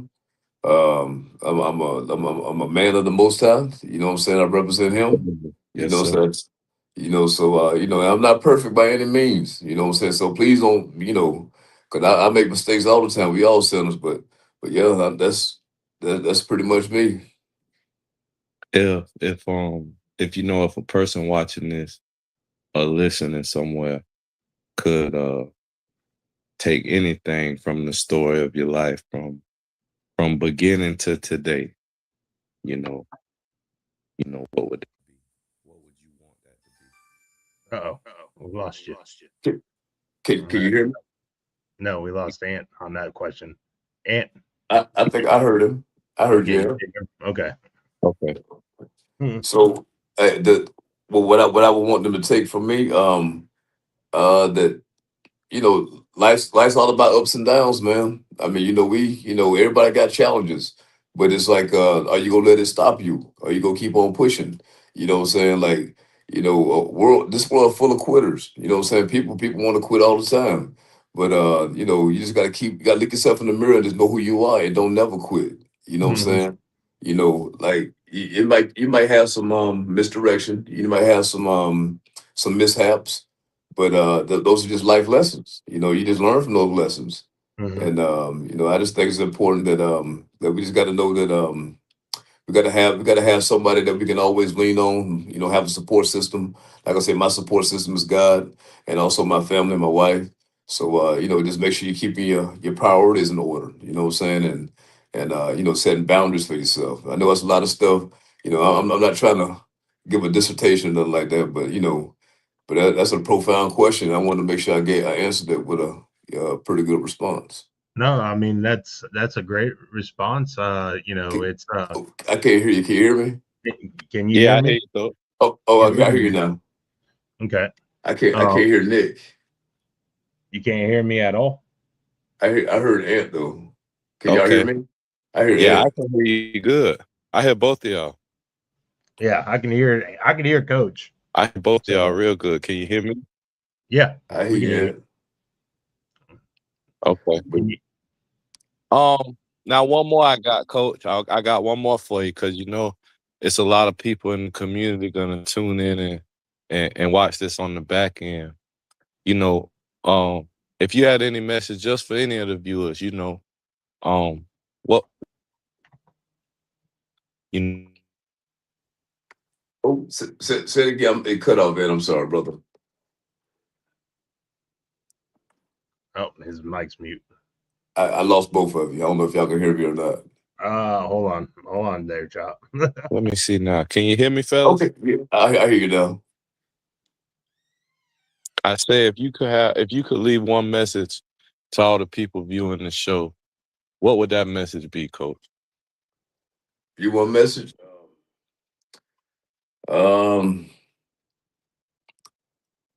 I'll leave with this. Matthew 6:33. Seek ye first the kingdom of God and his righteousness, and all these things shall be added unto you. I believe that thought. Hey man, I like that. I Yeah. like that. I can't let you get away because Nick got a couple more. I know he got to ask you. I figure y'all gonna get me in trouble after a while now. No, we ain't trying to get you in trouble. Can you hear me though? I can't hear him though, but I can hear you at. Gosh darn it. All right, Ant, so I you can hear me? gotta. Yeah, I got you, Nick. I got you. So the first question, Coach, is you got to give us 3 mom and pop restaurants. Favorite 3. It don't matter where they at. Favorite mom and pop restaurants and the dish that you like when you get there. Oh wow. I like oh man. I like was it Mama's Kitchen right there in Inverness? Okay, I, I, that's what I'm I, talking about. I like to eat their breakfast there, the big breakfast. That's real good. Um, I like um, I like country cooking over in Brooksville. You know what I'm Okay. saying? They do a good job over there. Um, Listen, I don't eat this kind of food no more. But back when I was real heavy, this is my favorite restaurant of the time. They got a place called I Barbecue over in Fruitland Park. Uh-huh. One of my buddies had put me onto it. If you like, I don't eat it no more. I don't eat pork anymore. But if you like southern like barbecue, like real comfort food, I Barbecue is like the most. It's gonna give you exactly that. I So understand. Coach, you and me, I don't touch it either, but I understand. Right. I ain't gonna lie, boy. I could still smell the ribs on the grill when G and Carlos cook. But we ain't gonna get into that. Oh man, yeah. We ain't gonna get into that. Coach, what are 3 things that you're thankful for in life? Oh man, I'm thankful for I'm thankful for my wife. I'm thankful for well, life, health, and strength. Thankful for my son. I'm thankful so much, man. It's just I I go on days where I'm thankful for, man. I'm thankful to have a pillow on my bed to sleep on. You know what I'm saying? I'm thankful to have ice in a cup to drink with. You know what I'm saying? So I can go on for days telling you what I'm thankful about. Yes, sir. Amen, Coach. Amen. Man, well, Coach, I appreciate you coming on. I know Nick does too. My We're pleasure. absolutely gonna try to have you again. I'll be honored, man. My pleasure. Absolutely, absolutely. We'll get together and we'll get a time set up. Yeah, we'll need Okay, to talk to sounds him good, more. brother. Talk to him more, and then we'll hit him up during the Y'all have a season. good one, man. All right, Coach. All right. All right, Ant, you staying on for a sec? Oh my Yes, sir. gosh, baby. So, listen, we're gonna go ahead, and we're gonna wrap this show up. Great guest, man. Great, love Chop to death. He's one of my favorite coaches. And I wish I could turn back time and go play for him. So it's just he's just great man. You just want to play for him so you could beat the Pirates. It wasn't meant to be, bro. Oh gosh darn, man, you really gotta go there. I'm just saying. We're I gonna have had to realize to how much we torture the neighboring populations for decades. Shout out Coach Bramlett. He was however you want to call it, a Bobby Bow, Nick Saban. We ain't gonna do too much, but Coach put a whole lot of belt to what over the years. I know he did. I know he did. And listen, can't take anything what that man said, that what that man did. He was one hell of a coach, and he had a good legacy, great legacy over there. It was one of those things where it's like, I mean, shoot, like you said, Saban, Landry, like it's a very, like Dean Smith from North Carolina. It was kind of like that I for ain't heard you say Bobby Bowden yet, boy. Bobby Bowden. I mean, come on, the Spurrier. I mean, you Y'all name ain't it. never had a coach in Listen, Miami like that. that's because they don't stay around there, Ant, like that. They actually go to the pros, and win Super Bowls like Jimmy Johnson. Don't get me started, boy. No, don't you dare! Don't you dare start. But Jerry It's bad Jones it's bad enough said being- he ain't need Jimmy to win it. Oh, listen, I got a story for that. One of the people that was doing my house, like for the paperwork and all that. Not gonna name his name, but his brother did play wide receiver on the Cowboys. And he told me some stories about Jerry Jones and everything, and not very nice stories. Let's just leave it at that. But there's one thing that he did say about Jerry Jones that kind of stuck with me, because no matter if he said certain things that he shouldn't be saying, he always took care of his players, and he always took care of his players' families. And that was one of those things where it's like, it's too wrong. It's still wrong what he says. You know what I mean? And I hate that word. I hate that word. So we'll leave it at that. Yeah. We ain't getting flagged like that. No. Hey, no. Coach. Yeah. Coach. Just bet it on the Broncos. I'm gonna just leave you with that. You don't think the Bills will do anything? I mean, if the Broncos don't win, then I would like the Bills to win. Mm.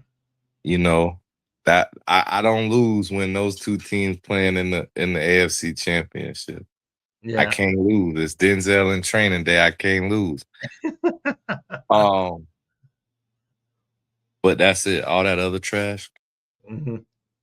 I don't care nothing for it. You know, a team got a fluke win this year because our quarterback got hurt.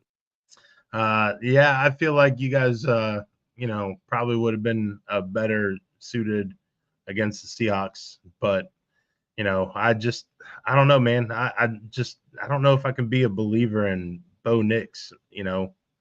I don't know, man. DJ Khaled voice, boy, all Bo do is win. What? Listen, you got a great coach, and that shows you right there that coaching does matter because A coach that knows how to pick a quarterback to ride. That's what you got. Listen, that guy. I He mean, knows I how to pick remember. quarterbacks to ride. Who'd he Listen, ride in New Orleans? well, Drew Brees. you got to think about before that when he was with the Giants, he made Kerry Collins look like a superstar. Go that far. Yeah, they made it to the Super Bowl. I mean, they lost to the Ravens, but had to throw that in there one last time. Listen, You know we'll why catch they you. lost that game? It was Ed Reed and Ray Lewis. They had a No, Ed didn't play in that game. He wasn't on the team at the time. it was before he got there, right? Yeah, You had to yeah. that was fresh when Ray was a convicted murderer. He was on the murder on the field. He was the most dangerous man in football alive at that time. That's good. Hey, he wore those old school shoulder pads and everything. And listen, I remember Mendenhall for the Steelers was talking that smack to Uncle Ray. And man, Ray came in the next time, met him in the hole, broke his shoulder, broke Mendenhall's shoulder. He was never the same after that. Yeah, he won much before that. I understand that, but he kind of ruined the man's career. So, he did a lot of people backed like it up. that. He did. So, I'm glad you get a chance to reminisce of the glory days because y'all ain't gonna have no kind of action like that. Oh man. Okay.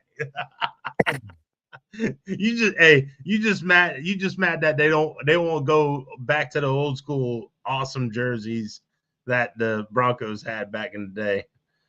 When Elway was there, rocking that D with the damn Bronco on the side and all that. We still wear that sometimes. You do, but I feel like they need to go back. I like them better. It's just like the Dolphin jerseys, the Dolphin uniform. We already won a Super Bowl in New Jersey, man. Yeah. Yeah, Peyton Manning. If we ever interview Peyton Manning, after I say this, we might not. But I gotta ask him, what in the hell him and Pete Carroll was talking about before the Super Bowl when we got blowed out. Yeah, he brought us one Super Bowl, but cost you another one. It just it would hurt my feelings when Elway got rid of Tebow. I'm gonna just say that. I ain't gonna say no more. But I'm gonna tell the truth and shame the devil. It hurt my feelings when they got rid of Tebow. I watched Tebow come down here and have 700 yards in high school on Citrus with a broke leg. Oh, yeah. Listen, hey man, I appreciate you.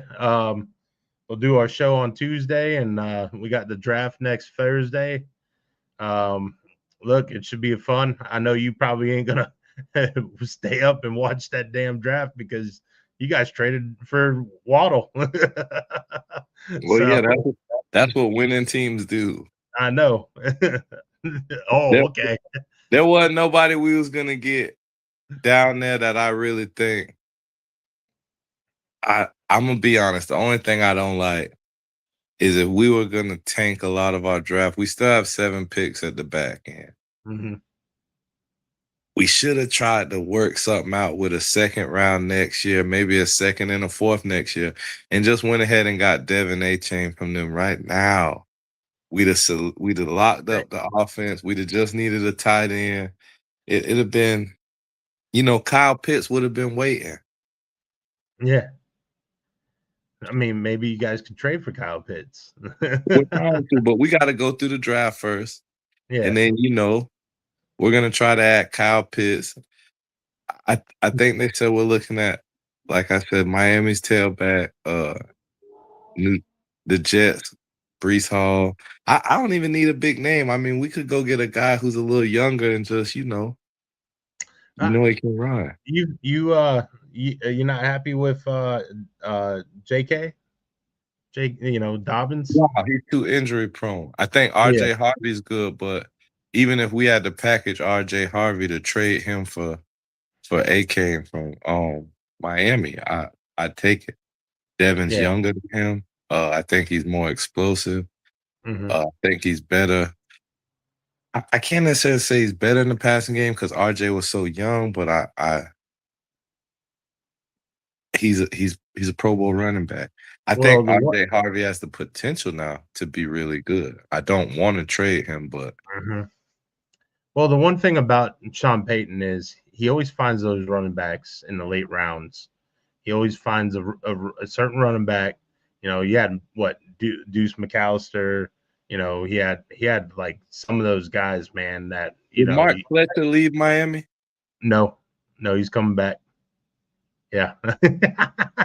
Hey, listen, I don't know if you saw, but that video that y'all did with the dancing in the locker room with y'all's uniform on, I'm just saying, someone said, man, this was an FSU fan said this. He said, they're doing this in the damn locker room. He goes, Miami's going to beat us by 70.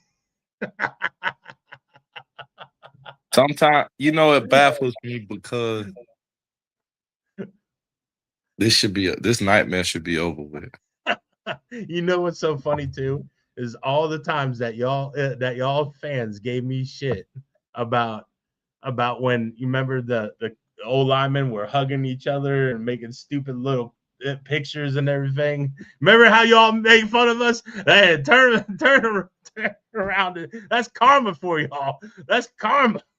Oh, boy, it wasn't nothing like y'all had some other stuff going on, boy.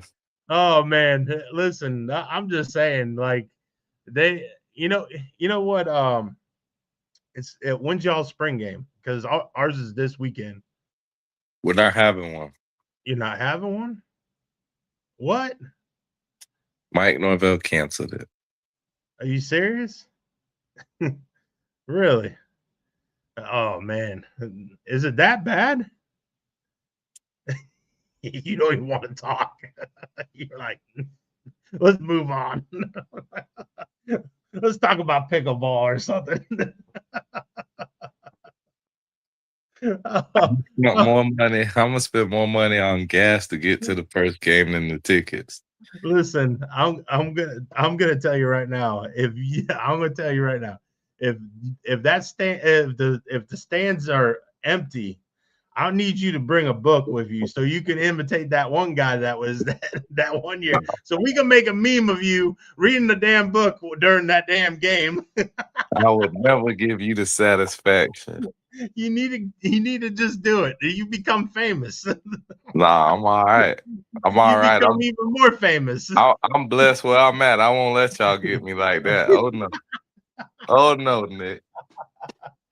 Oh, bro, I would die laughing. I'd be dying laughing right there. Y'all see how you trying to kick us when we down? None of y'all wasn't laughing when you blew the national title game at home. Listen, we lost. Special teams. We all know. We all watched it. Special teams, bro. Hey, listen, I tell everybody all the time when I coach, special teams is part of the game. And like Sean Portwood would always go, why we got to practice special teams? It's part of the game. There's 3 phases to this game: offense, defense, and the special teams. It matters. Yeah, Portwood was trying to show you when that quarterback's right, like Mendoza, all that other stuff. Listen, Mendoza, I feel like we'll do okay with the Raiders, but what kind of worries me about him, because I like the kid, man, but what worries me is he wears that stuff on that tacky stuff on his hand. Have you seen it? Did you see it so he wears like this tacky stuff. It's not a glove or anything. He wears, it's like to have a better grip because his hand sweats a lot, and it's legal. You're allowed to wear it. Well, he was wearing that all season because he better grip the ball because his hand won't slip. I don't know if he's going to be able to do that in the NFL. The NFL ball is a little bit bigger. It's a little bit bigger, man. So that's my question right there is he going to be able to spin it like he did in college? I mean, he's going to the right offense. He's definitely going to the right offense, but because it's Gary Kubiak's kid and stuff like that, he's gonna. That's my thing right there. Yeah. Is the coaching gonna be at the same level? Because I think Cignetti is the best coaching in college football right now. Yeah. And that's not even, of course the quarterback gets all the shine and all the attention, especially when he wins the Heisman and the national title and all that. But if I ain't mistaken, another Miami kid got the interception that sealed the game. Yeah. That team was full of guys from all over the place. You know who his uncle was? No. It's Sharp. Remember, Sharp is the one that so-called pass interference in the end zone against Ohio State. That was his nephew. That sealed the game for that interception. Isn't that kind of karma coming back? That was a great game. It was, man. I can't complain, man. I can't really complain. I mean, listen, it is what it is. I ain't gonna say whose house I was at, because they are well-respected members of the community, and we was all kids. But I was so excited that Miami was losing. I remember being the first person, they was like, well, everybody, the night's over. And I was like, well, what do you mean? It's still almost a quarter to go. And all the night's over. Oh, all right. They want, I don't know. I guess they never seen me in an Ohio State shirt before, I guess. I don't know. Hey, speaking of Ohio State, real quick, Chris Henry Jr., his son, because remember Chris Henry that played for the Bengals and everything, he passed away in an accident and all that. His son is playing for Ohio State, and they're saying that he's just unguardable. And I sit there and I'm like, man, how did teams let that man go to the same school as where Jeremiah Smith is playing? I'm just like, they got a pipeline right now, Well, I'm hoping the pipeline broke because Brian Hartline's the new head coach at USF. So it would be amazing if they would actually like stop going there stop going there for a while, because it's a treasure chest right there for wide receivers, man. It's like, oh my goodness. So we'll see what happens though. I could see him going to Ohio State. I mean, don't shoot the messenger if I'm wrong, but I was under the impression that his stepdad was Pac-Man Jones, and again, Cincinnati Bengals, real heavy presence in Ohio. I mean, it would just make all the sense in the world that with the position he plays and having that offer from that team, that I was out of sway. I was really hoping that West Virginia would get back to, somewhat of respectable, basically winning and stuff. But because I've never known West Virginia to have a respectable team. Well, shoot, when Pat White was there, and and Devine and all those guys, they were fun to watch, man. They were real fun to watch when Rich Rodriguez was I mean, Coach, they had seasons, but respectable. I mean, they did. I mean, dude, they're the ones that blew out Dabo that one year in the Orange Bowl. They Yeah, put Dabo ain't 70 on them, dude. Dabo is a bum. Yeah. That's what Dabo is, a bum. I don't like Dabo Sweeney. He's a good coach though. But as far as being a Seminole fan and his whole career really being based off Jimbo leaving, because before that he was what? A great runner up every year. He wasn't nobody. Bro, he's so obnoxious. He's so obnoxious. He should be. He should be. I respect the grind, but if the administration at Florida State will let their ego go and give the fans what we deserve, you will get on the phone and call Jimbo Fisher. As a Florida State lifelong fan, diehard, I donate every year. I love my team, Coach. But we the fans deserve better. I'm not going to down talk Mike Norvell. I think he came into an incredibly difficult situation, but it's one of those situations where the relationship's over and we're holding on for nothing. We need to go ahead and file these papers. And while Jimbo is still just floating around, we need to sit down and bring him on home. Because if we bring Jimbo Fisher home, I mean, you know what's going on, right? Cristobal's career will go right back where it's supposed to be. Stop it. Cristobal gonna stuff him in a locker like he did Norvell. He did all those guys before. No, hey, listen. He's not a good enough game manager to beat Jimbo. He's become a good game manager. He's learned his lesson, I think. We'll see. No, we'll see. We'll see what happens. Y'all just had the best. Hey, man, come on, man. Listen, we just got the number 2 ranked quarterback in 2027 committed to us. We just got the quarterback graveyard. Listen, we got the number 3 running back in 2 years coming to us, committed to us. So I mean, we just flip flop a lot. You got to think in 2 years. How is the game going to change with the salary cap, the transfer rules? I think you guys are going to be good for a long time. But I also think when it gets in clutch moments and crunch time, he can't get it done with the adjustments. I'll be honest. That's what made Jimbo so dangerous. Did he have times, if Jimbo wasn't undefeated, beating every team in the country, it was looked at like a terrible year. Yeah. Signetti's that guy right now. Signetti can make the adjustment and beat you, and he's got a staff and a method to put it in where the kids are buying in, and if you don't, he'll run another guy in there. So if you don't make the adjustments, you don't win the game. I like Jimbo to beat all those guys. I really like that new coach Florida has, but Cristobal, I can't hate on him. I like his mentality. The coach from the Gators, I like his mentality. I feel like he's trying to make a difference. He's trying to make a change. I don't know if he's gonna get everybody to buy in. That's the thing about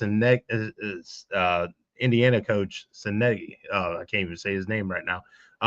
Kurt, he'll take these guys that are like mid-tier and he'll turn them into something, because the fact being that they are like just he develops them. Like he doesn't have to have top tier guys.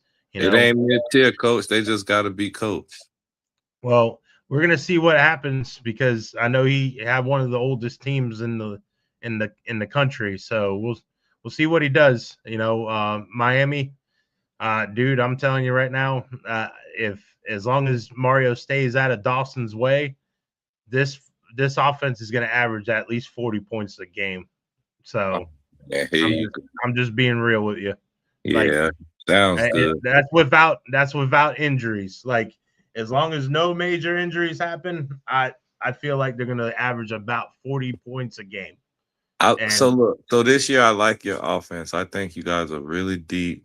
I think adding the the duo from Duke was a really great personnel pickup. mhm, At the same time, it's really rare in college football. I think because Bane was so dominant in a way, yeah, it overshadowed just how good Mesidor was, just how good Ahmad Moten was, just how good Justin Scott was. Uh, you guys are super deep. I mean, Hayden Lowe, um, some of your backup uh DNs were just crazy. You know, it was an amazing well, team. I'm interested to see what that defense does this year. I'm interested too because they did extend both coordinators. So it kind of has me a little worried, but you know, the DC Hederman, he's just a psycho, dude. He looks like a psycho. You know, he just looks like, you know, he every time he looks like he's gonna kill somebody. But but Moten's coming back. Scott is looking good. Uh, you know, they got Lightfoot that's, you know, stepped up towards the end of the season. Uh, they got the kid Wilson from I think it was Missouri, and then they got another kid from Nebraska that should eat a lot of space. I just Yeah, I'm excited, remember man. They got a kid last year, California, Hayden Lowe. There's another kid on your roster. Um, Man, and his name escapes me right now. He plays D line, but he was a freshman last year, and he was just like Malachi Tony. He had reclassed to go to college a year early. Was it 93 or 94? I can't. I'm trying to remember his number. I I know don't who you're remember. talking about. I know who you're Yeah. talking about though. He Oh, showed you know out. what his name is? His last name Oh, is Blunt. yeah. Oh, Yeah. Mondo Blanc. Armando Blunt. Yes, sir. Yeah. Listen, him, Lightfoot, Hayden. I'm pretty sure his name's Hayden Lowe. Um, the tackles that you talked like they got all the talent. Can you coach the talent? Because I'll be honest, Signetti wins the game by 30 points if he's coaching Miami. Mm-hmm. You know, can you coach them over the top? Because if so, I look at Mario in a way Mario coaches the same way I like to, Mm-hmm. right? Grind it out. You got it, you know, it's Jimmy's and Joe's, you know what I Mm-hmm. mean? You gotta, if I got the guys, you know, I'm gonna win a lot of games. Yeah. Um, if we coach the guys, we're gonna win a ton of games, Mm-hmm. you know, but it's levels. And when you get in that matchup and in that phone booth, you know, you gotta really sometimes humble yourself and have your shit together because some of these guys out here, I think Signetti's a great example. You look at him and he's unassuming. Mm-hmm. He's not loud, he's not boastful. Even when he's kind of being confident or low key arrogant, you know, it's you kind of laugh at it and it's funny. But he comes out on the field and his kids, you know, they lay it on the line for him. And I mean, what is it, 26-1 in 2 seasons? I mean, Dude, he's listen, he's you on a know, Nick Saban run if somebody don't beat him next year. I know that. well that's what I'm saying too. Like I do like the quarterback that they got from TCU, Hover. You know, like they kind of reloaded it in a lot of ways. I you know, they lost some key guys though, you know, Cooper and Pond and some of those guys. So they did get, I think they did keep their both running backs. They lost their center. They lost a couple guys, but you know, I like I think said, at least one, and maybe two of them running backs had to go to the league. I know um, one wideout had to go. At least one wideout had to go. yeah, They had I a think, lot of guys go. A couple linemen on offense. They had a DN they got from Colorado State out the portal. mhm. Tomorrow that I really liked. He had to go. I know they had I'm pretty sure they had a linebacker that had to go, or he has to go next year. And they had a couple D backs had to leave. He's got to rebuild it, but I know he looking over. I really quick glanced at their transfer portal hall the other day, and they had some pieces that a couple years ago they were named. So, well, we'll see, man. I mean, I just I feel like they're going to be. I feel like they're going to get everybody's best this year. And I'm hoping their schedule is a little bit more tougher than it was last year. I mean, listen to you talking about someone's schedule should be tough. bro, we got Clemson, then we got a bye, and then we got you guys. I mean, that's we won 5 games. We won 5 games. It's still a rival, man. You can't ever you can never cash it in. You can't cash it in. So the second toughest team on your schedule won 5 games. Oh no, actually, the second toughest team I think is Virginia Tech, and we got them on a Friday night in Miami. And they won 7 games. And I think Franklin's going to have them playing good. Yeah, by then. That we don't play them until late in the year. So I ain't gonna. Man, I'm disgusted. I don't even. You know what, Nick? Let's just end the show on that. Listen, I love you, man. I'll talk to you later. All right. All right. Peace out, everybody.